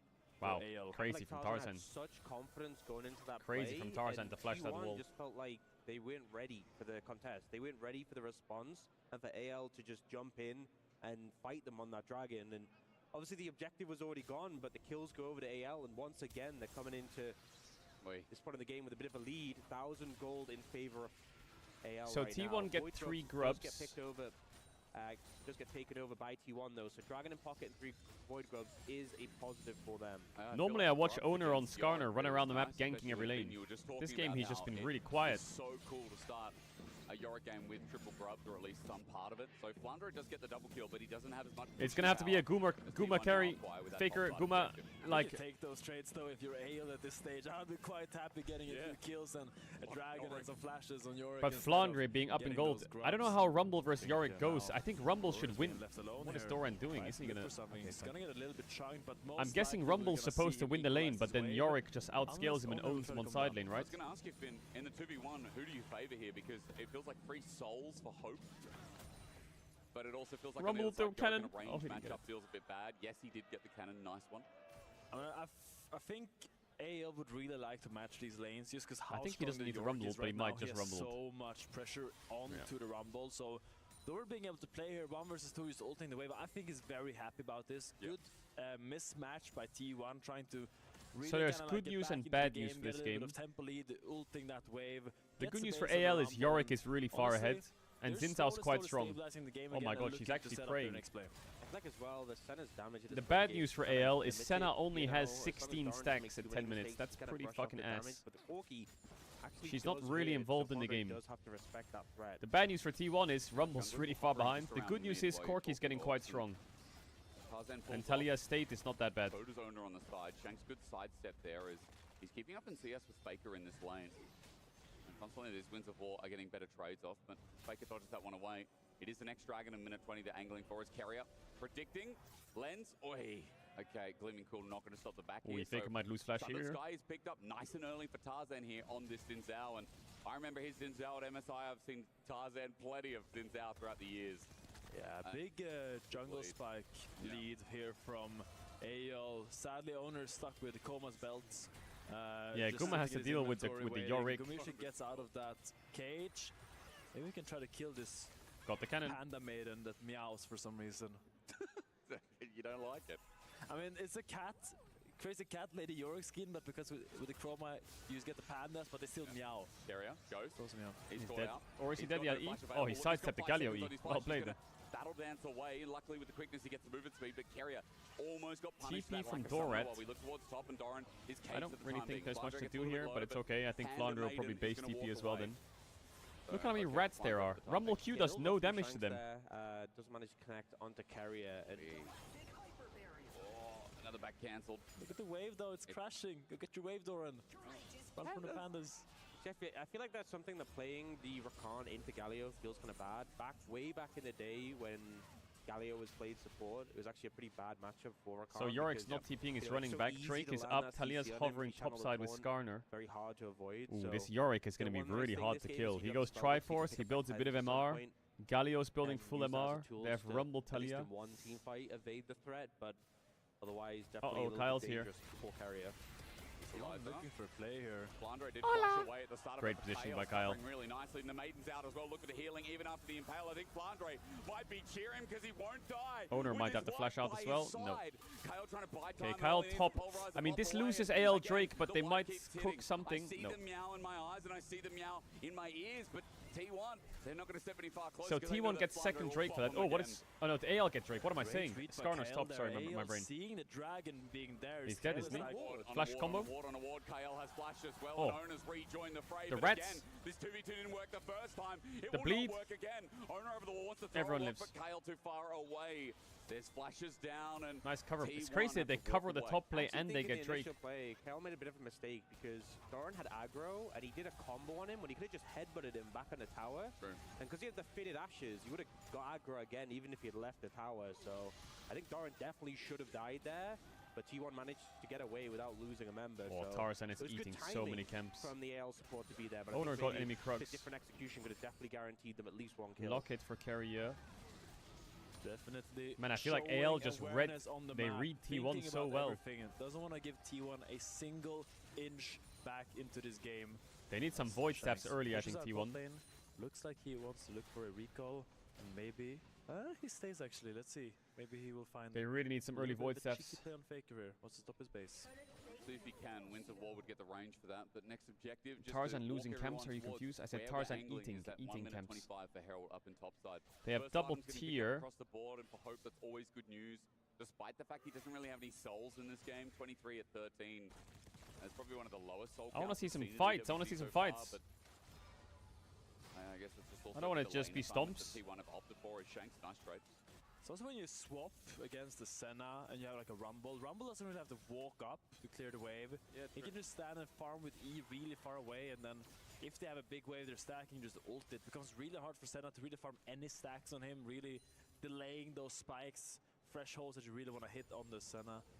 Gumiushi kind of chilling. I feel like as well, when you get to this point of the game, often you can farm stacks to the enemy carry in mid, but Corki actually matches Senna quite well in terms of how their trade patterns are, you know, quite short and bursty.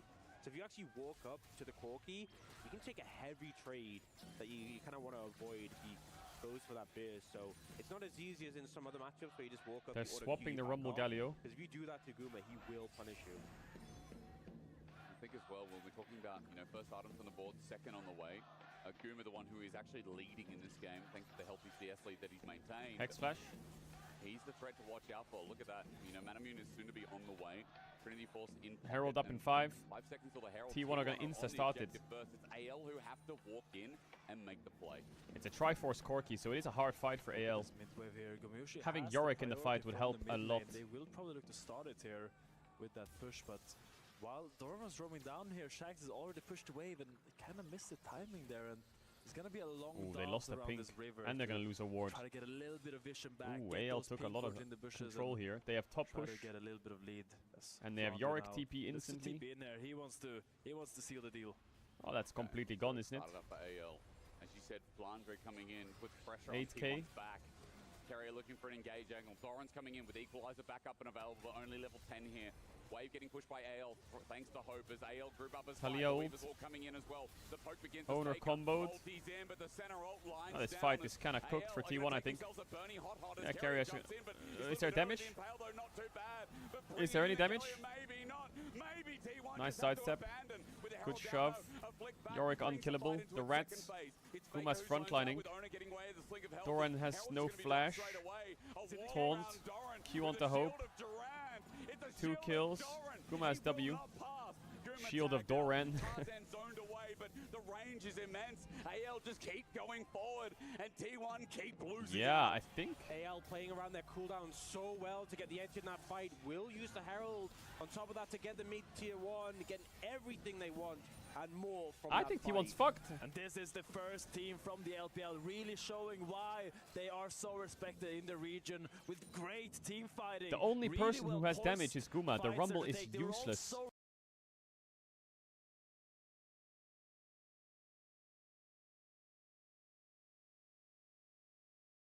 ready to turn the moment T1 The walked Skarner up is into one that shot. Herald. They were leaving the Maiden to hit it, and they were all walking towards that banana AL's just gonna bush, take as the we next call it, Drake. where the fights are bound to happen. I just think it was the fact that they, And then found Yorick's the gonna start target, used eating their side lanes. cooldowns, and then patiently waited for the next rotation. And it was that constantly moving forwards, wait a bit, move forwards, wait a bit, and it just didn't So I guess really this give might any confirm it. windows No for T1 Gen G third place Down to match. back. I really like how Shanks played that fight. I feel like he went in and really used his CC and face rush well here. You see the massive Where's Sentinel. the damage? Owner is stuck in Galio, the cage. Now you're Alistar, gonna see Shanks Jinza really ult, go for the re-engage Yorick. here with the Galio almost being played. Actually, it wasn't that. That was the before in the fight. Here you see them weaving in and out, really chipping. Never overcommitting into these faker rocks, never overcommitting into the flame spitter, just really playing into the ranges and looking for those crucial skills like the Yorick cage that finds Doran in the end by the edge. Doran's caged up by the Yorick, the Galio as well. Like the Who's CC getting Drake? in Wait, one T1's place getting is Drake. But so are they gonna huge. lose a lot for it? Faker did a lot of damage, but They surely are gonna lose a lot that's for the it, thing, right? so much damage done by Faker and Guma, and so many low health bars on AL, which is why it's so clear that AL Top had to tier play 1 it dead. to They could that Herald level top to tier win the 2. team fight, because T1 were pumping damage, and they used the health bars as resources. What am I saying? Herald Mid's top 2. They getting already pushed. heralded mid. Tarzan's I'm like so down cooked. in front of the tier 3 turret, keeping Doran from the wave.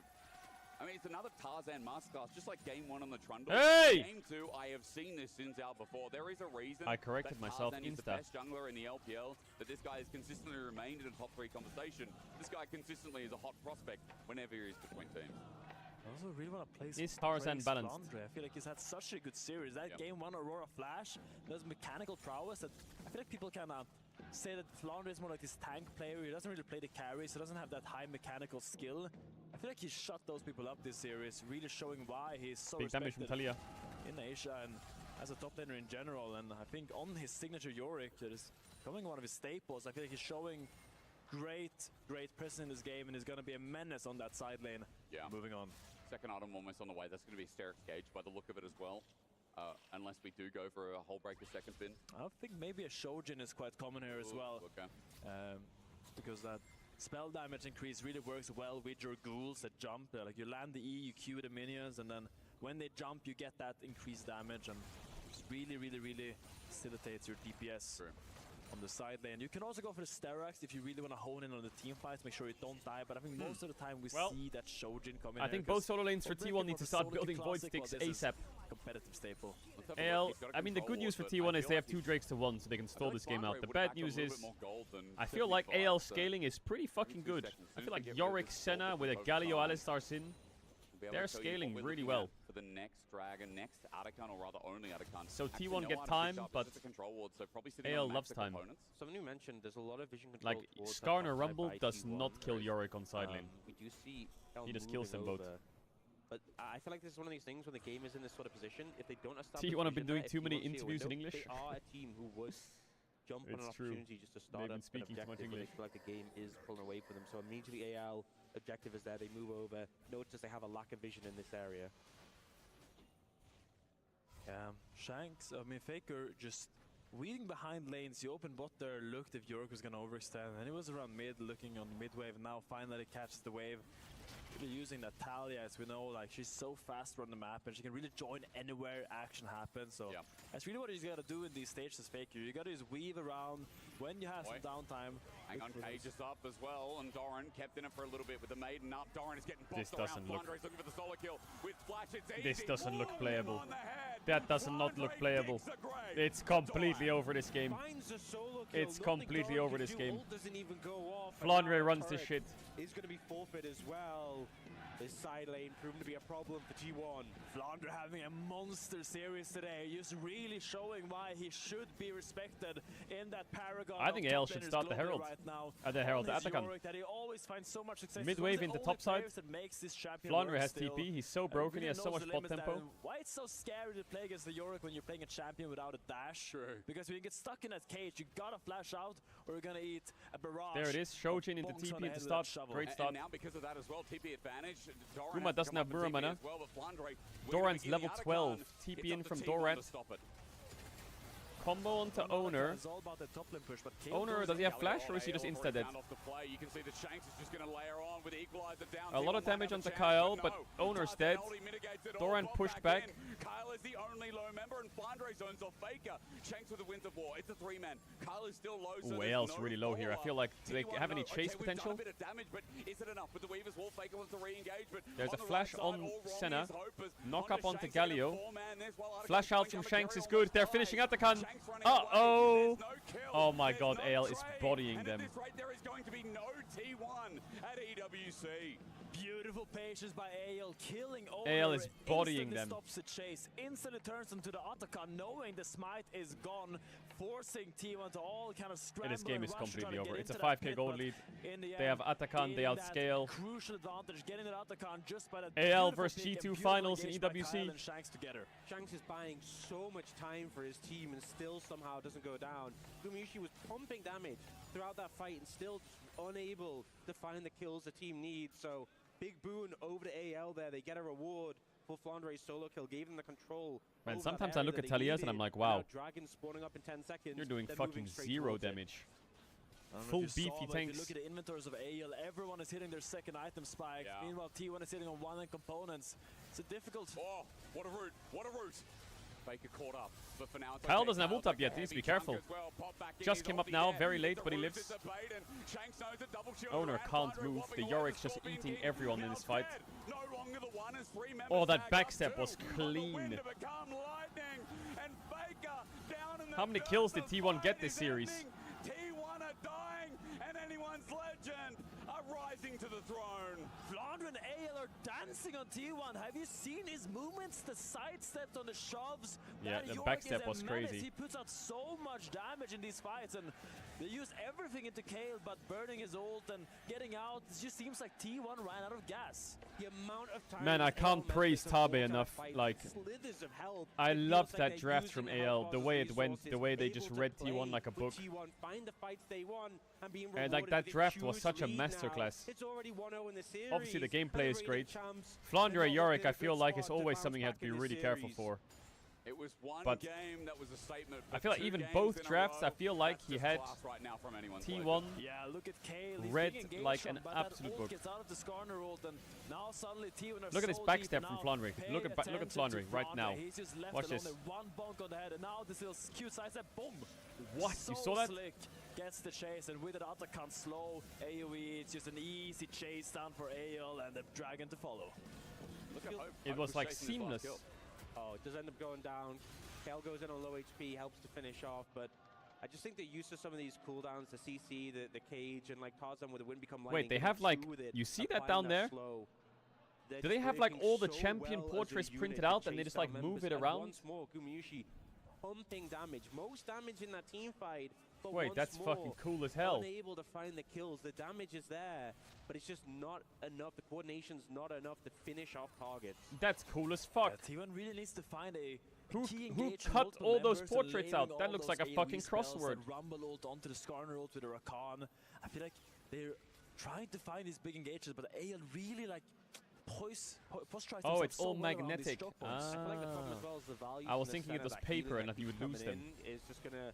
There's a lot of sustain in the composition of AL. We do have Executioner's Call in on Gumayushi to cut that down a bit, but it means you're doing so much more damage than you would otherwise have to reduce that. Shank's angle. Quickness though starts us off onto Tarzan. Alright, GG. Stop. The Galio is stopped. It's a horror fight for the T1. Shadow that line down by AL can only do so much in a choke. T1 have found something. KO gets over the back, but Tarzan's still alive. Takes forever to drive. It's a good shutdown, but how much did they need for Tarzan? Oh my god. T1, Tarzan Masterclass, Flandre Masterclass, Drafting Masterclass. I think Kyle had a sick series. And then again, that was the best. The way he's playing the map is fantastic. Don't think there was much of like an AD in this game. I think both AD carries were just kind of AFK. He might kill him with a Valkyrie forward as well. Auto attack galore. Guma with the Guma shutdown. got a kill. There was a big shutdown to T1 before. But his whole base is dead, at so. the end, apart from this, the fact that Flandre and his mistress are pushing in bot. And his mistress. Small salvation there for T1 landing that pick onto Shanks. The reason they're losing is because they did a TikTok with G2. Approaching this retake of vision. Look at Tarzan and Kyle. They are close but never together. That means that T1 is gonna choose Wait, one T1's of them doing to Baron. because What? they can never get a 2 for Wait. double deal. Wait. Wait, go back to live now. T1's doing the thing. They just double TP'd on Baron. But isn't really threatened. Wait, if they get Nash and stall. Over the team fight enough. T1's starting Baron. This is desperation, but they need to make something happen. Tarzan will steal it. Tarzan will steal it. I can smell it. T1 gonna bring owner in for the smite. Tarzan gets Oh, he got it. Now they have to run for their lives, T1. Wait, they actually got a Baron. What the fuck? On the top, you see Doran is followed up by Tarzan and Flandre bonks down. Teleport coming Double in. smite with T1, carrier. May have cost them more Can than AL anything. end the game? Galio TP's in from behind there. Shanks is saying, I am here and I am him and I'm gonna take your base. All of AL are scrambling to get all the buildings. Talia is healing the Yorick is Galio. gonna push top here. Probably won't be the game end, but all of T1's base shall be shattered.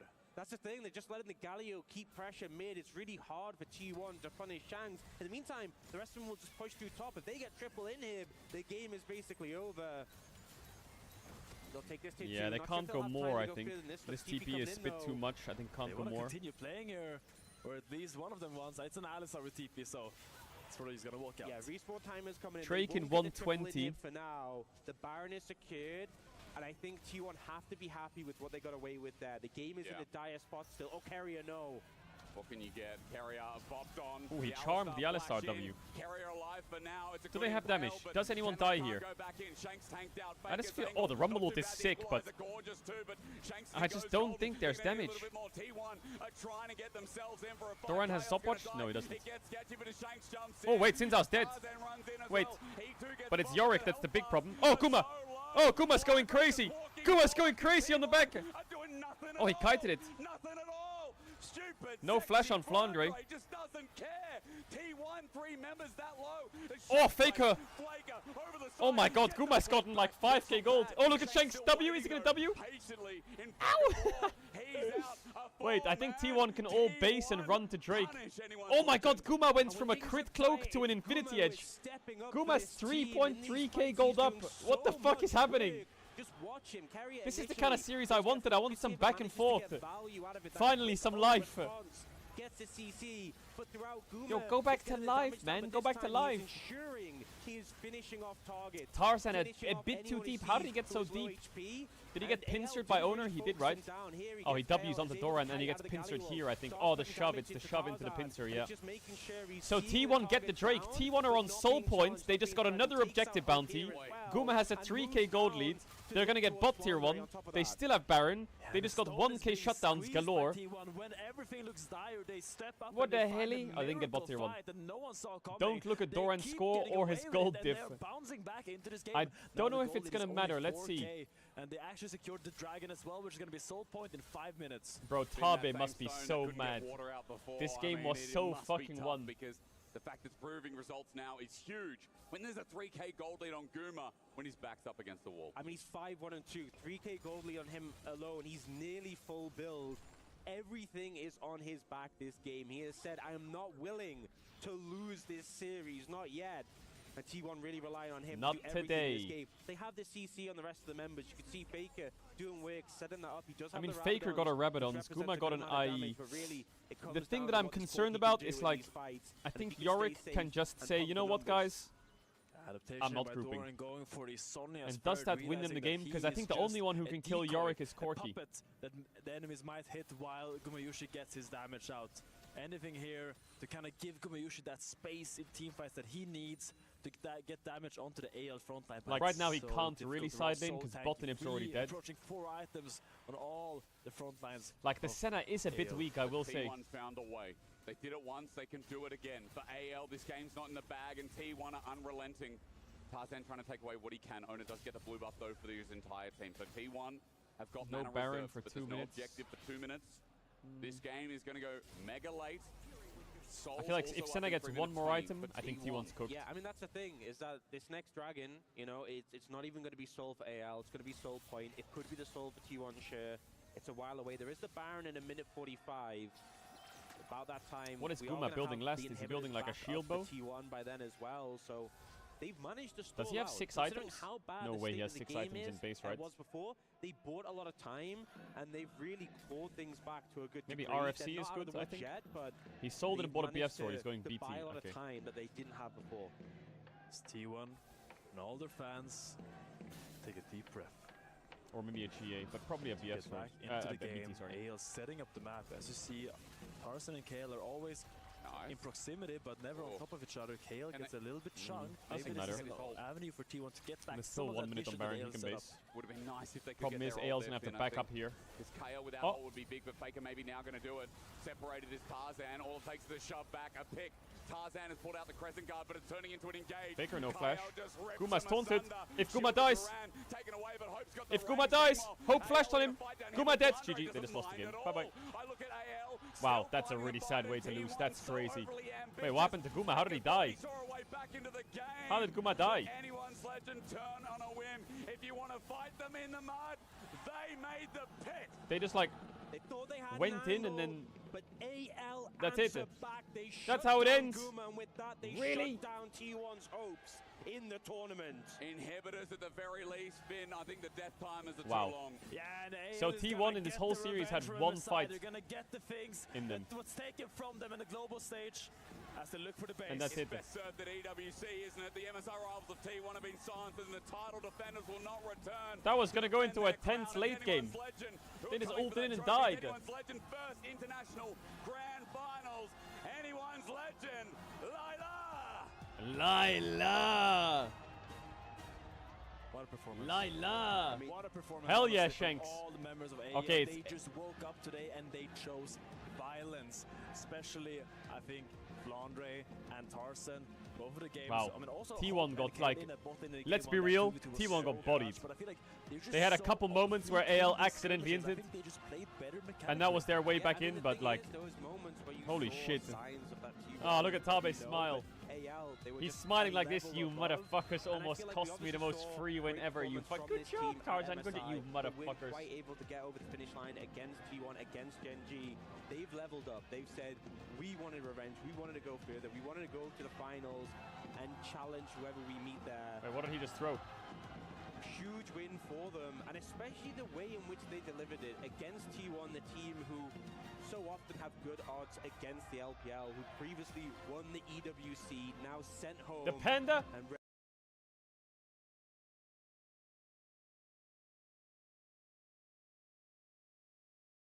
anyone expected it to be this one-sided? A little bit of oopsies here and there, but in general, they had control from the game started till the game ended. I think everyone, regardless of which side you're on, the expectation was a 2-1. I think that's safe to say, because both these teams, I mean, when we saw them in EWC, it went the distance, and T1 always have that clutch factor, so AL really had their number today. I feel like AL, you know, came in as underdogs just because of T1's standing. Alright, it's time for Obviously, G2 would have versus Gen recently G. been a best of 5. The level up's been insane, but I think overall AL impressed the hell out of everyone. This is T1 G2's time, eliminated. baby. They will not be able to return or hold on to their title as we head to the stage where Shanks is standing by to crush G2 time. a winner's key. T1's key about to get Welcome fucking back to rolled. the stage. AGAL head to the grand final. They take their revenge. It's a historical moment. Amazon Oh winner, yeah, I Richard, guess my it is first not question elimination. You just killed the unkillable Demon King on a global stage. How do you feel? 首先恭喜你们赢下了今天 Bro, 对 the 阵到 jacket T1 goes 的 kinda 比赛 hard, not 这其 gonna 实是 lie. 一个历史性的时刻。然后首先第一个问题想要遇到 I 你 kinda 们 fuck with 问 that 到你 jacket. 的是，你其实是打败了一个不死的魔王 It's very Faker different. 然后在一个国际性的舞台上，你现在感受怎么样呢？ So chat, T1 will play tomorrow 首先我们 in the third place match. 首先我们 MSI 输给了 T1，然后又在这里复仇，这种感觉再好不过了。 I have to say, I feel amazing right now. We lost to T1 at MSI and we took the revenge now. I just feel amazing. Absolutely, you deserve to go ahead and crush their key. But before we do that, just one moment, I want to know, what was the difference between what happened here and what happened at MSI? Because you were able to take them to game 5, but not quite take the distance. But right here, it was just a sweep 2-0. 在我们可以压碎他们的钥匙之前，我想问到的是，你觉得这次的胜利和 MSI 相比的话有什么区别呢？因为虽然在 MSI 的时候你们和他们对阵到了第5局，但是此次你能够拿下复仇，对，你觉得区别是怎样？其实我觉得我今天的团队做的是真的是太好了，对，就是我们团队一直在进步，一直在努力训练，对。 I feel that our team performance today is absolutely epic. I feel that we are always improving. They were great today. Just pull it out today. Absolutely, going from being the rising stars of LPL into the grand final of the Esports World Cup, that must be great. But you still have one more step to claim this trophy. But before that, this is a historical moment in the Esports World Cup history. There has been never a team where they crush T1's key. Would you like to do the honor? 在拿到最后的王冠之前，这是一个历史性的时刻，从未有一个战队曾经压碎 T1 的钥匙，你愿不愿意做这件事情？我很愿意压碎。I would love to crush their key. Oh, Shanks, get it, boy. There has been never a team that could do what AGL is about to do right now. I want to hear a crack. AGL and Shanks head to the grand final and destroy. I want to hear a crack. Key. We will let you enjoy this moment. Yes. Yes. Cameraman! Cameraman! Cameraman! Cameraman! Where's the cameraman? What are we doing? What are we doing? Why are we so zoomed out? Shanks.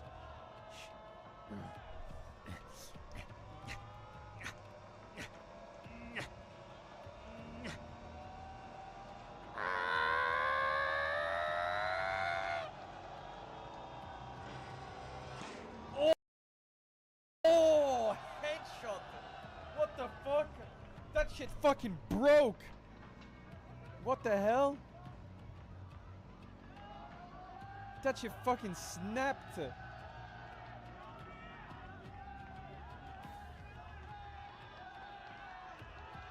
Hey everyone, Kitty here for the post-game interview. By my side, T1 Faker. Unfortunately, you guys weren't able to top AGAL in today's best of series, so I think Faker played pretty well today.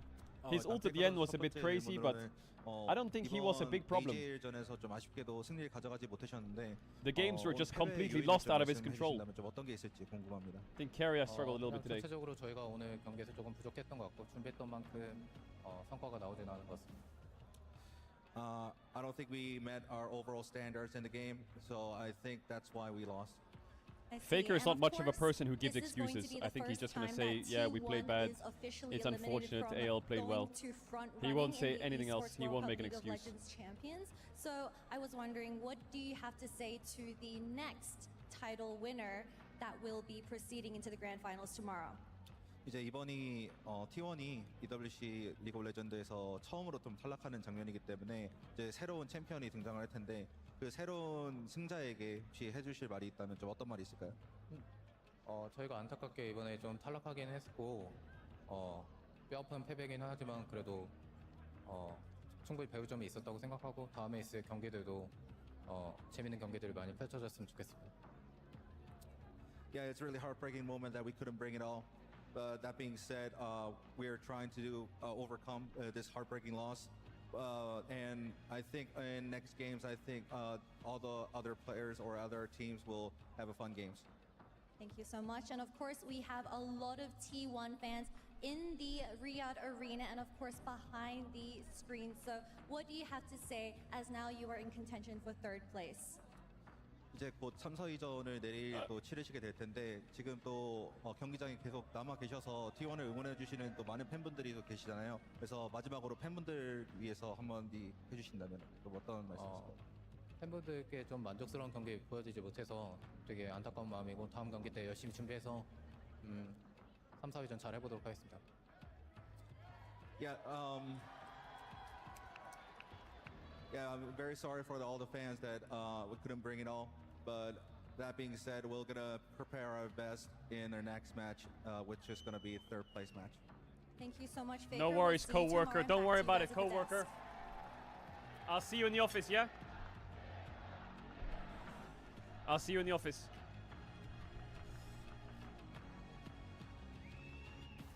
So tomorrow is T1 versus the loser of Gen G G2, and then the winner of Gen G G2 versus AL. The Esports World Cup, T1's key is destroyed by the hands of Shanks and the rest of Why is it that I open up Reddit and there's a thread that says all feet skins 2025 NSFW? What? And that's number one on Reddit? World Cup. Faker and the rest of the squad still have one more match to play tomorrow. In the third place match for club championship points. But in this series, there was only one team dominant enough to close it out in a 2-0. And especially in that game number one, that was so one-sided. AGAL here, Valdez, came up huge. Also, I want to address something on Reddit. Apparently, someone says that LR broke their promises made to NNO Cup. I hope all hype aside. That Caedrel gets called out. That is complete bullshit. We got asked to do the NNO Cup and we said no, we're not doing it. Then I said a few weeks later when they were building the teams, they were asking again and again and again. I kept saying no, we're not playing it. We're all burnt out. No. Then what happened was eventually I said. We were gonna do some event. I don't know what the fuck the event was, but then it stopped and the event didn't happen. And then I messaged him. I said, okay, maybe we can play. I just need to see how many, because we got asked a lot. We got asked like a lot of times we want to play. I said maybe we can play, but I need to see how many of the boys want to play because we just came off the back of the BMS final.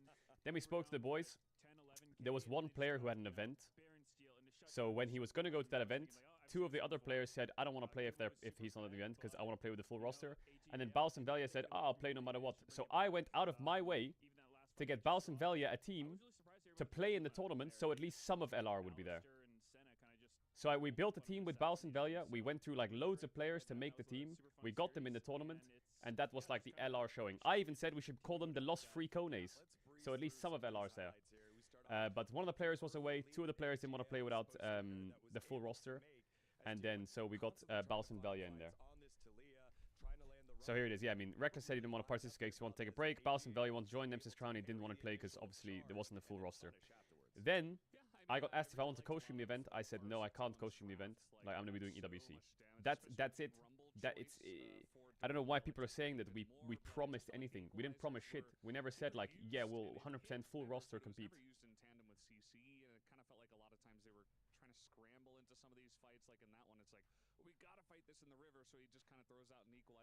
I can even like show the discussions if anyone wants to like call it out or whatever. I'm not. This was going to be the exclamation point here in our second highlight for AG. I had MSI in Canada. I wasn't there.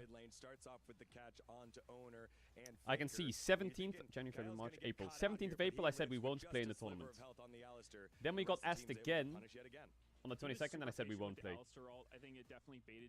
Then we got asked again on June the 4th, and I said good luck. Then I asked what the scheduling was to see if it was colliding with anything. He did really well against Life Esports. Then 26th, I asked about schedule. Didn't say anything.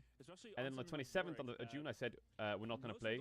Some of the boys can't play, but I can try my best to see if Baus and Velia are down, so we can find 3 players to join them. oppressive in some lane matchups if you can get a good one, but Flandre has been team fighting so well on this champion. It makes me rethink, I don't know if someone else like, was is York promising actually good at things, team fighting, 'cause, but there was he gets never, some really ever, good Ws, ever, he just does a ton of ever damage, a he's time tanky, where I don't LR know, said, he just made yes, that we're going to champion play look this so tournament strong. with our roster. Yeah, and it wouldn't That be never a happened. tournament without a little bit of sprinkle Never. of some T1 magic. Let's see it here as they were down, 11k gold. All of us in the green room were like, what is Keria doing? He knew exactly what he was doing. I love this buffer by Keria. I didn't notice it the first time around, but he was doing this intentional to bait them. He reacted to the Alistair's flash combo with his ult, which then Actually, made I some will res didn't will go show through, some of it as so well. he actually got headbutted out. Just to like we were mentioning, it just because that pisses me off because people make up so much shit. They did win this fight pretty handedly, but it Here's wasn't where I enough. said I'll let you know if we play or not, and then a It week later I said no, we won't play. You know, beating an I feel LPL like, team into a choke and point then I is said, a classic, right? But it was something like 8,000, 9,000 gold. They were down at this that point. we're Now, gonna be away The issue was after the MSI, follow-up, right? because people had T1, events. They did a good job baiting them in. It was like, oh, they're maybe gonna come back in this one. And then, well, they kind of threw on the next fight. Well, at this point, Gumayushi had a 3,000 gold lead over Hope. He's the main target that you got to jump onto for your AGAL, and just this eagerness to get into the fight here just gets him into headbutt pulverize. And then we finalized some details. I didn't think Guma was going to go down. Looking at the items going into this fight, he was the richest guy in the game. I think We he was finalized some something like details, 3.3K and then I on said, Hope. So LR won't this participate. was kind Some of of the boys can't play due to events and they're a bit tired. Baus and Valiant might be down. We can find 3 players to join them, and then we can call them like Lost Half Tones. So probably a little bit of over eagerness. There was T1 there. never a point where we said, yes, we're playing this tournament. tournament. They were So more behind than they were, even though yeah, kinda looked like and they then were in a we decent tried our spot best to get them in. that game because Xin Zhao doesn't scale very well. After you get 2 items, he kind of plateaus. So yeah, I don't know why people are saying I'm that not sure shit. about Yorick. I think he does fall Sorry, off at some point. I got, so that it shit seemed triggers like me. T1 were doing well in the scaling department, but obviously that fight didn't go their way. I think they forced a little too hard onto a Xin Zhao who had ult, and they just ended up with a bad positioning. And you can see how much it means. Shanks with the pop-off, Coach Tabe with the pop-off, and AGAL right the wrongs of MSI in that semifinals. It was the lower bracket finals over at MSI. All right, We'll now be focus here up. G2's for about to the roll. Grand finals. LPL still represented, has the opportunity to win their first ever Esports World Cup League of Legends game trophy. And with this victory over the previous game title defender, they can have a special notation called the Champion Slayer inside the totem. Champion Slayer. If they're able to get the victory in the grand finals. So the Champion Slayer of the defending titleist is what AGAL is playing for. Goodness gracious, it must feel so good to get over the hump, get that revenge, as we've seen some of the other teams like G2 be able to get earlier in the tournament. And not even a flinch here as Shanks goes ahead, and that special key notation there, the defending titleist key, is crushed under the weight. That was cold. The win. He had no emotion. It's just another day, you know, crushing T1's key. You know, I do it all the time. You know, he was expecting this one. He really is a stone cold killer. I do think that Shanks did outplay his opponent today. He had a fantastic day as well, and I like that he was given the honor there. I love his interviews as well. He's so well spoken and has been a really a nice shining light and a nice story for the LPL, just leading this team to now a finals. Gen G2's coming up, yeah. MSI, which was disappointing. Sorry, my You know, rant they is really over. wanted to make it to the MSI finals, but couldn't do it there. But at least they're able to do it here at EWC. Right, champion.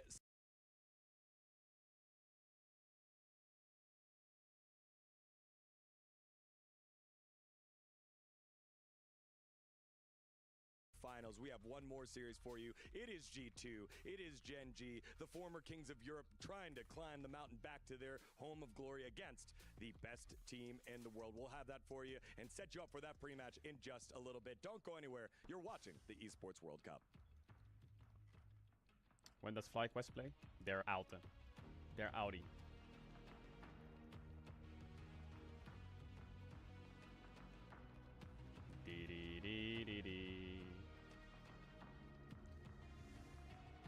Los Rantones.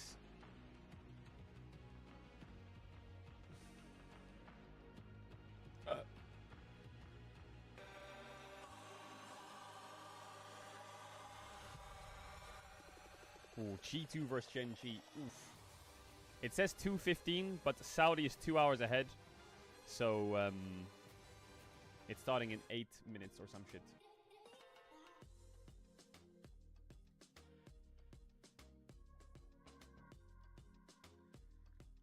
Was AL series good? Who was MVP stuff? MVP of the AL series? I don't know. I would give it to fucking Kyle or some shit. Or maybe I would give it to Tarzan. I would say Tarzan or Kyle. Caedrel. This land is calling.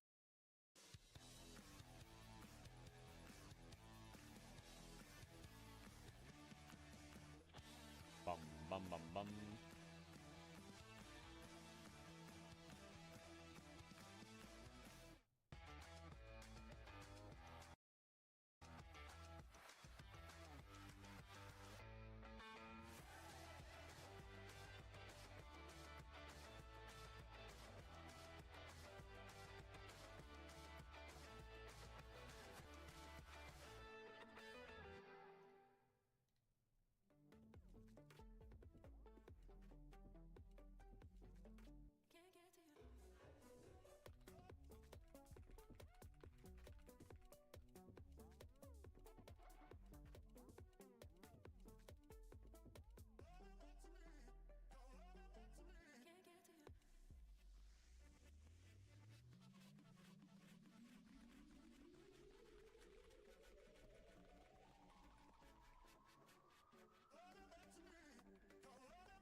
Broken Blade Warwick. Broken Blade Warwick would go crazy. Wait, the person who said the NNO stuff deleted their account? Wait, what do you mean they deleted their account? Is he... Bro, guys, what the fuck did you do to him?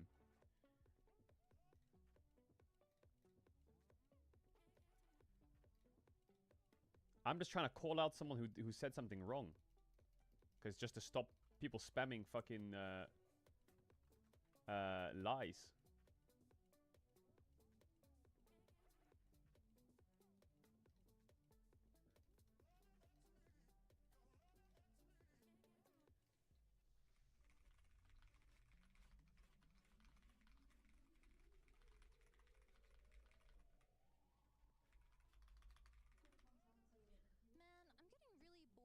Do you know any mobile games that I can play on my phone? Oh, definitely. You're asking the right person because this is my turf. Maybe you could try MLBB. MLBB, like Mobile Legends, bang bang! Yes, indeed. It is the bang bang game. Because right now we are having the God. semi-finals match right behind us. And hey, it's all women. So you're telling me that I could play a shorter version of League of Legends on my phone and potentially compete in the stage behind me? Yes, that is what I'm saying. I mean, I guess if you start now, you could join next year, you know. Who knows? Girl, do you think I have the talent? Everybody has a talent. All right, she approves. I'm gonna grab my phone right now because I gotta start practicing, guys.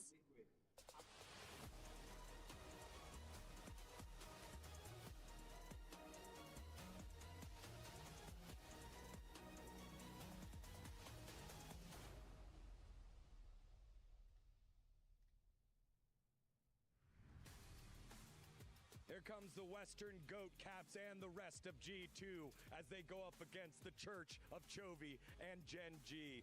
They are arriving thanks to our friends over at Jamil Motorsport. It is a rematch of something that happened over in the bracket stage over at MSI, a matchup that we don't get too often, but G2 flying high after defeating one of their huge nemesis over the last 2 years in BLG. But Gen G, they are perfection personified. 25 series in a row dating back to the LCK. They have been on a tear and have given no team any quarter. Welcome back to the Esports World Cup. Tigon here alongside Valdez, Medios, and joining us is the general manager and also heartbeat of G2. It is Roman. Roman. Welcome, brother. How are you? Thank you very much. Super stoked, super excited to play today. First because we finally beat BLG 2 days ago after 3.5 years of trying. I insist on the word trying. We were not doing, sadly, so done. So from my perspective, this tournament is already a success, and now we're going for the spice, you know. Yeah. We want to be the one taking down Genji. And 25, you said? It's a lot, but it's okay. We got that. Yeah, it is definitely a lot. Here's the thing, though. Like, I want to know, how's the team feeling after a victory like that, and knowing that they are going up against one of the best teams in the world, if not the best team in the world, but with that, like, house money since they defeated one of their ghosts. It felt really good to beat them, and then everything on top is extra, you know. We're super happy for AL to beat T1, because it turns it into kind of a win-win for us. Today, either we beat Genji and then we play a final and we beat Genji, or we lose and we have T1 tomorrow, and it's always super exciting. Actually, to G2 face has to T1. play against So, G2 and well, then we're AL happy or for T1. Shanks. We've done a bit of content. G2 has with played him at Genji MSI. and then He's T1 such or a AL. nice human, such outgoing chill. and stuff, like, and Caps beat him at arm wrestling. So we were just happy for him. Yeah, I mean, it's going to be a really high matchup, this one, I think. If Genji are going to be taken down, maybe it's in one of these best of threes at EWC. Is there anything you've seen specifically from your opponents today in Genji that you think you can potentially take advantage of? Any vulnerabilities on their side? Yes, at least 2 or 3, which obviously I'm not going to disclose here, but I can tell you the coaching staff had a great night and we're super excited this morning, like doing a lot of cooking and brainstorm, and so start the game, baby. Here we go. G2 versus Genji. I'm kind of feeling it. I feel like G2 at this tournament is kind of locked in. G2's turnaround with, because coming out of MSI, not the performance they were looking for, and I know fans on social media were not happy with it. You know, there was so much people just anywhere from flaming to like coping about their region's strength, and it doesn't seem to have got you guys down. You came back. How can you say that with a straight face? Absolutely amazing. It's okay, you know, like the fans are for sure overreacting, but they're also passionate and they love us. At least we are privileged because we have crazy fans. I know some teams where it doesn't matter if they win or lose, no one's going to care online, you know. For us, it's a drama every time we lose, and we've had 2 years of absolute success at home. We only did double top 2 this time, so it's a bit disappointing for us. So we got a lot of extra pressure. I think we are slowly scaling. It looks like it's a big acceleration because we were losing a lot more than usual at MSI, and maybe we finally beat an Asian team. But to me, it's just a slow acceleration. The goal is still Worlds in 3 months. So this is part of the process right now. Yeah, I think we heard Broken Blade earlier say we really want to defeat an Eastern team. Who is blue side? I don't know. I think side selection is chosen by coin flip. The game titleist here for League of Legends, but a sub goal would be defeating an Eastern team. Able to do that against BLG. What is the goal now? What are we looking at now? LPL check. So now we need LCK. You know, I don't have the stat. I don't remember the last time. If G2 takes a game, I'm already happy. It's probably been a while. It was probably G2 last time, so we're just looking to add another check in our prep If G2 list takes for Worlds. 1 game.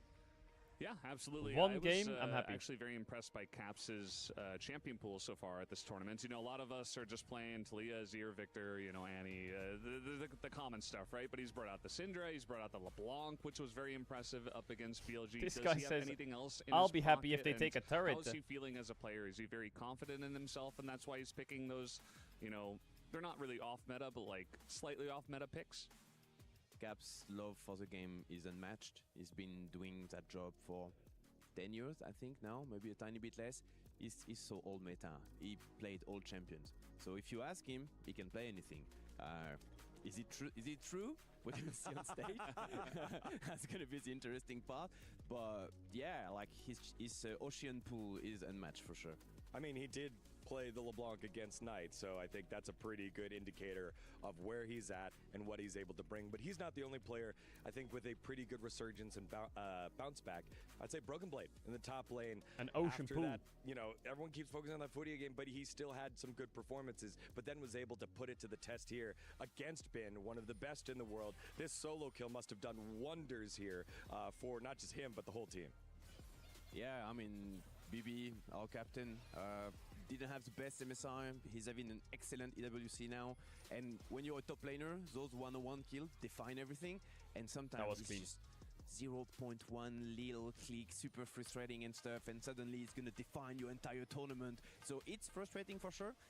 It's in a way more punishing than being a jungler, for example, because your impact on the team will seem less obvious from an external perspective. So for a top laner, those solo kill are incredible, huge boost. Super happy for him. So real quick, it seems like we have, since we're talking about top laners, we have Keen standing by right now at the stage with an interview. So take it away, Kitty. Hey everyone, this is the pre-match interview for Gen G vs G2. By my side is Keen.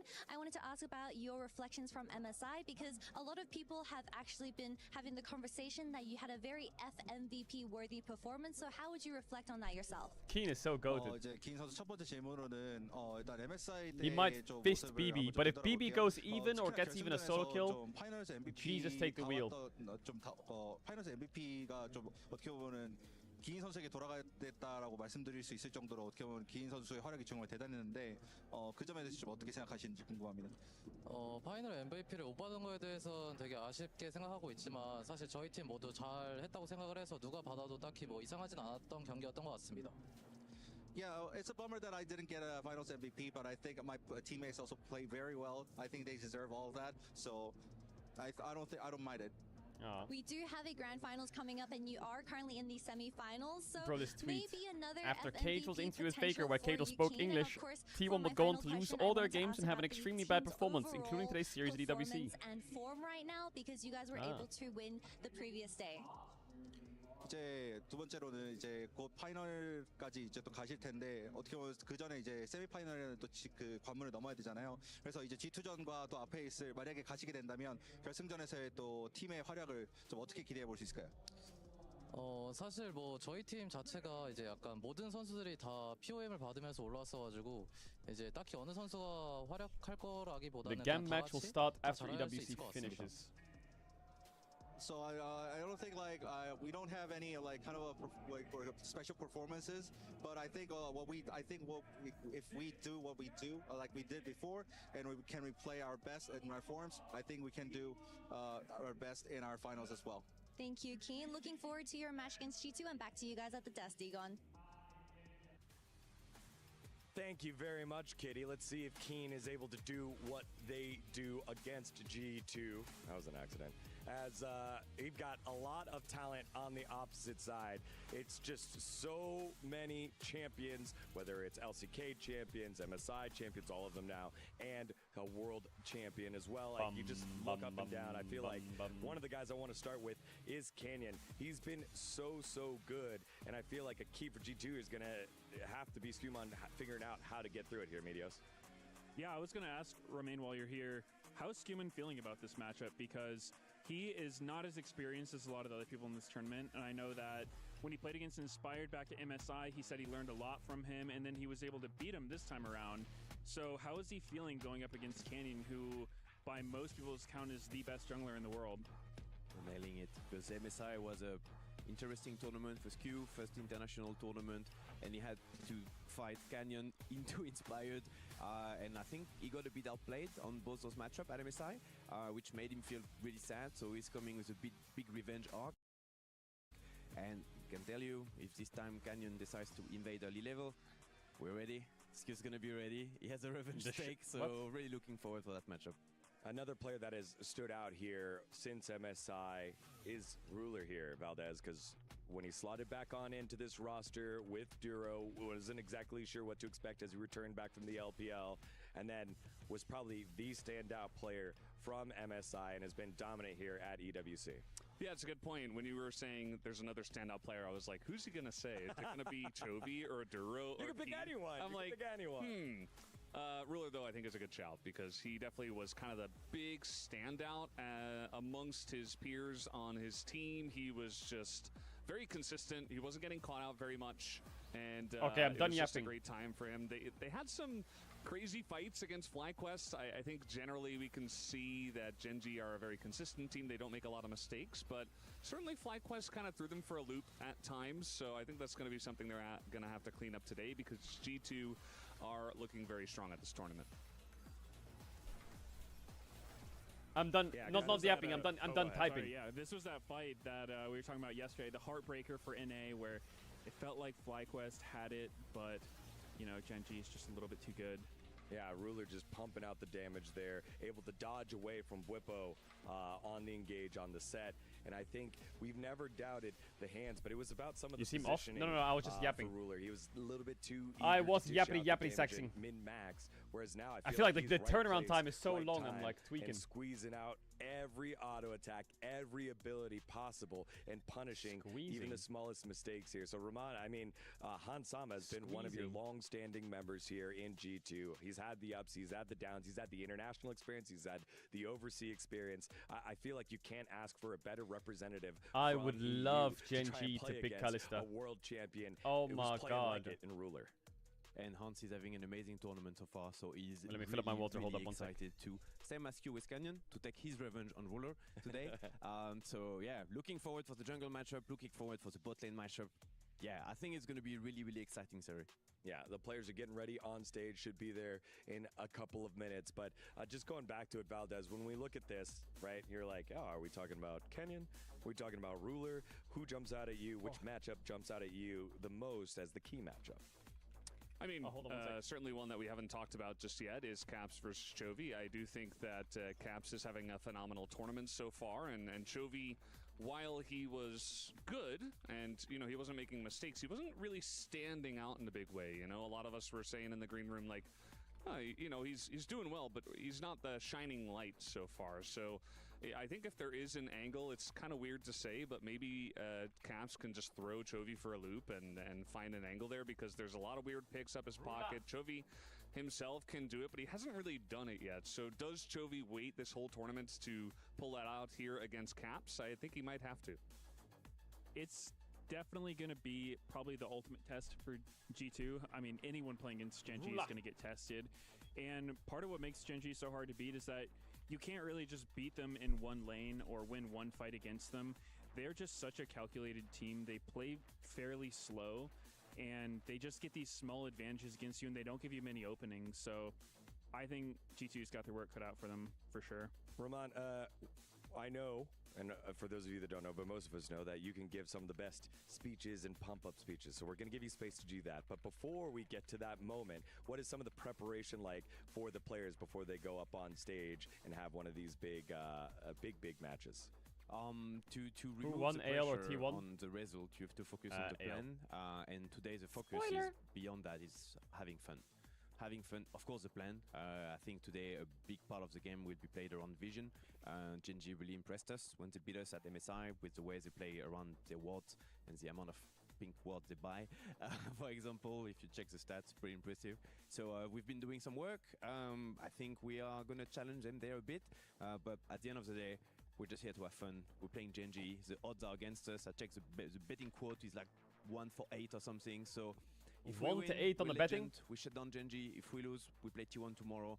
So today is going to be a good day. We're going to have fun.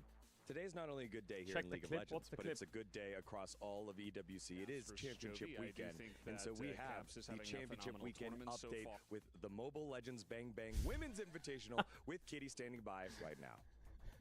Hey everyone, I'm currently at the MLBB Women's Invitational The Arena. cut joined timer by is Rose crazy, by the way. Again, I heard that it's your grand finals today. Yes, Kitty, thank you so much for having me once again. And yes, our grand finals for the MLBB Women's Invitational will be starting very, very shortly. That sounds super duper exciting. Please introduce it to me.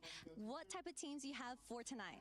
For tonight, we have Gaming Gladiators going up against Team Vitality. Now, Gaming Gladiators is the representative of the NA region, and they're considered the underdogs this tournament. Nobody expected them to make it this far. However, Team Vitality is definitely a title contender. Although they have lost last year, they did ended up as the second place, and they have 2 MWI championship under their belt. So they are the most decorated women team that we have. Super duper exciting. We are heading into our championship weekend. I can't wait to see who comes out on top as a winner tonight, Rose. Okay, let's get into G2 Gen.G. Thank Thoughts? you very much, Rose and Kitty. That sounds okay, let's get into super G2 Gen.G. exciting. Thoughts? Just like this matchup here, Roman.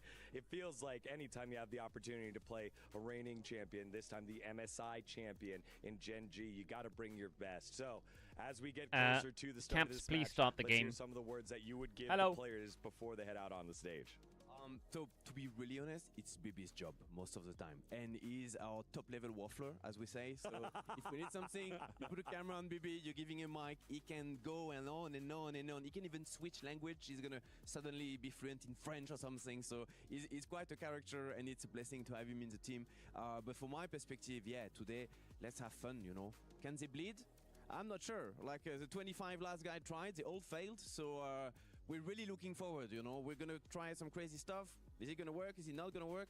I don't know. I don't care. As long as the boys, I mean, can the mustache leave the goes stage hard, being yeah. proud of themselves, smiling, and we're gonna get as much as experience possible today, and maybe a ticket in final. You know.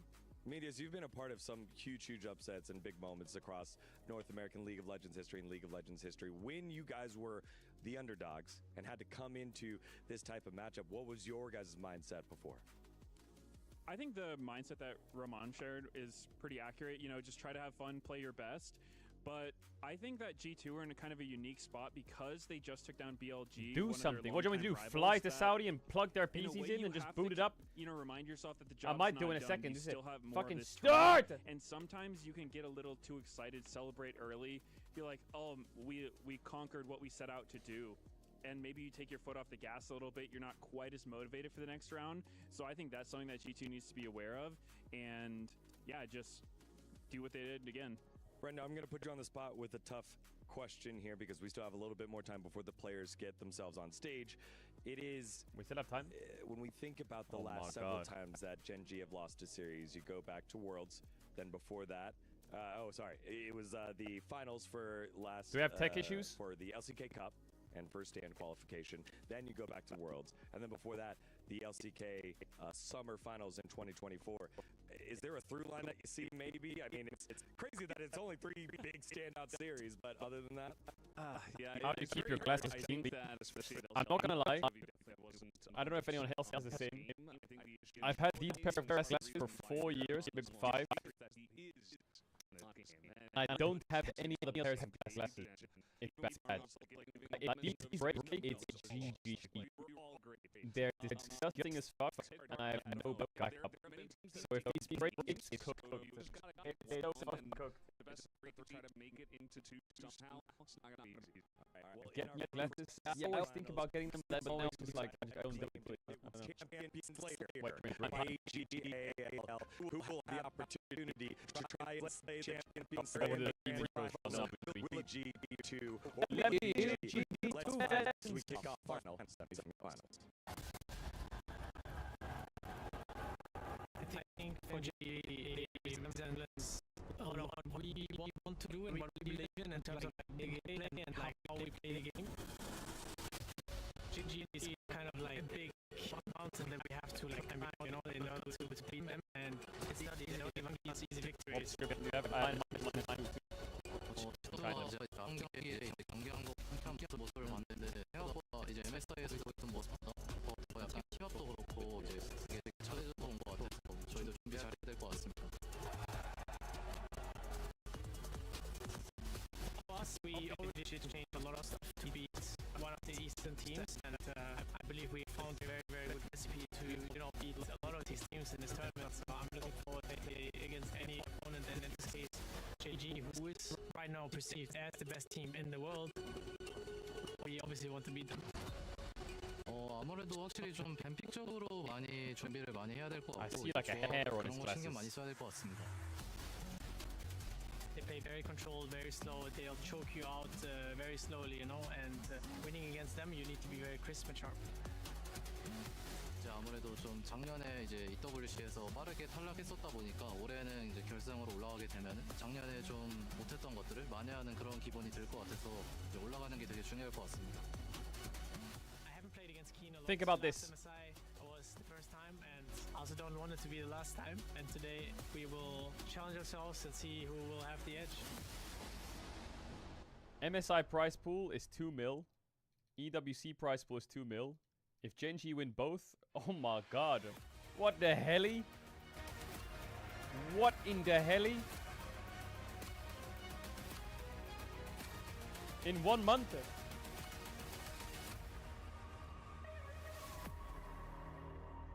But they're not gonna be G2, so they're not gonna win shit.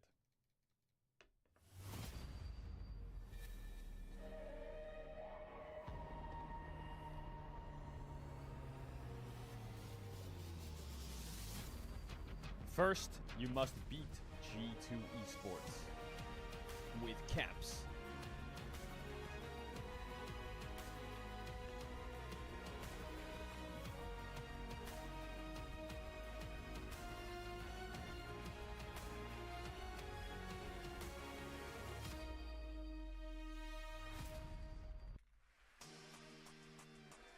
Tomorrow, we will crown brand new League of Legends at the Esports World Cup winners.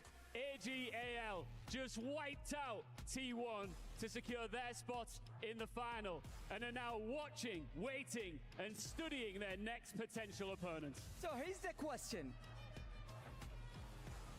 We have so Wait, much the trumpet's back. for this match. Wait! But we got the trumpet! With all the twists and turns happening right here in Riyadh, will the favorites be victorious? Or will Europe's finest rise above and crash the party? Last week's MSI champions want back EU trumpet, baby. trophies in rapid succession. Europe's former kings want to rule the world. Absolutely, it's another MSI rematch with so much on the line. With a golden ticket to the grand final, our final spot. So let's welcome the teams. First, Europe's bravest didn't come all the way here to bow down. They came for the throne. It's G2! G2.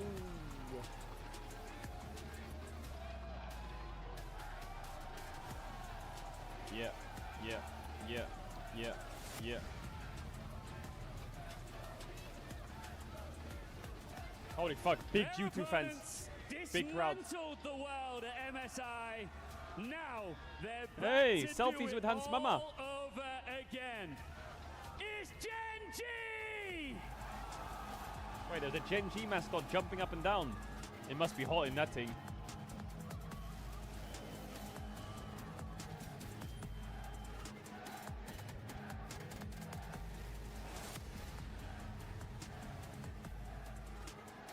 It's time to officially lock in our grand finalists. One will make it, the other. We know what happens. Another key crushing is coming. Let's start our second semifinal. Thank you so much, gentlemen, for that introduction, and welcome, ladies and gentlemen. Atlas, I'm talk to me. I'm joined by Wolf, and we're here to Europe bring needs you your power. our next semi-final. We need Gen your G power. looking to make it 25 series in a row. And G2 looking to continue their streak of revenge after dispatching one of their opposition that was pretty dominant against them in MSI. Another one now is in front of them. We have seen two LCK representatives eliminated already. Hanwha Life and T1 taken out by AL. And Gen G is the last sole representative here. We saw G2 already conquer big rivals in BLG. Momentum looking really strong for them right now. We saw on the other side of things, Gen G playing with their food a little bit in their last match. Now, historically, Caps versus Chovy ultimately still able to dominate and take it in the end. But this is a really important matchup. As we saw in the pregame interview, Keen mentioning how important it is for him to make this finals. They were knocked out incredibly early, you know, tainting the Golden Road last year for those who remember when they lost in the first round at EWC 2024. Now looking to make that finals, now looking for a title here. If we have a victory for G2, there'll be no LCK representation after being defending world champions, first stand champions, Gen G now MSI champions. Have no LCK rep in the finals would be insane. So for regional pride, there's not much more you could say in terms of stakes for both of these teams. Yeah, exactly right. And we'll also give Gen G a date with T1 tomorrow if they lose here in G2O, baby. Here we go. Scumon's locking in. BB glasses off. Hansama fixing the mic, buying LDR. Gen G versus T1 LeBruv James. Now, Caps is smiling. To Gen G versus AL.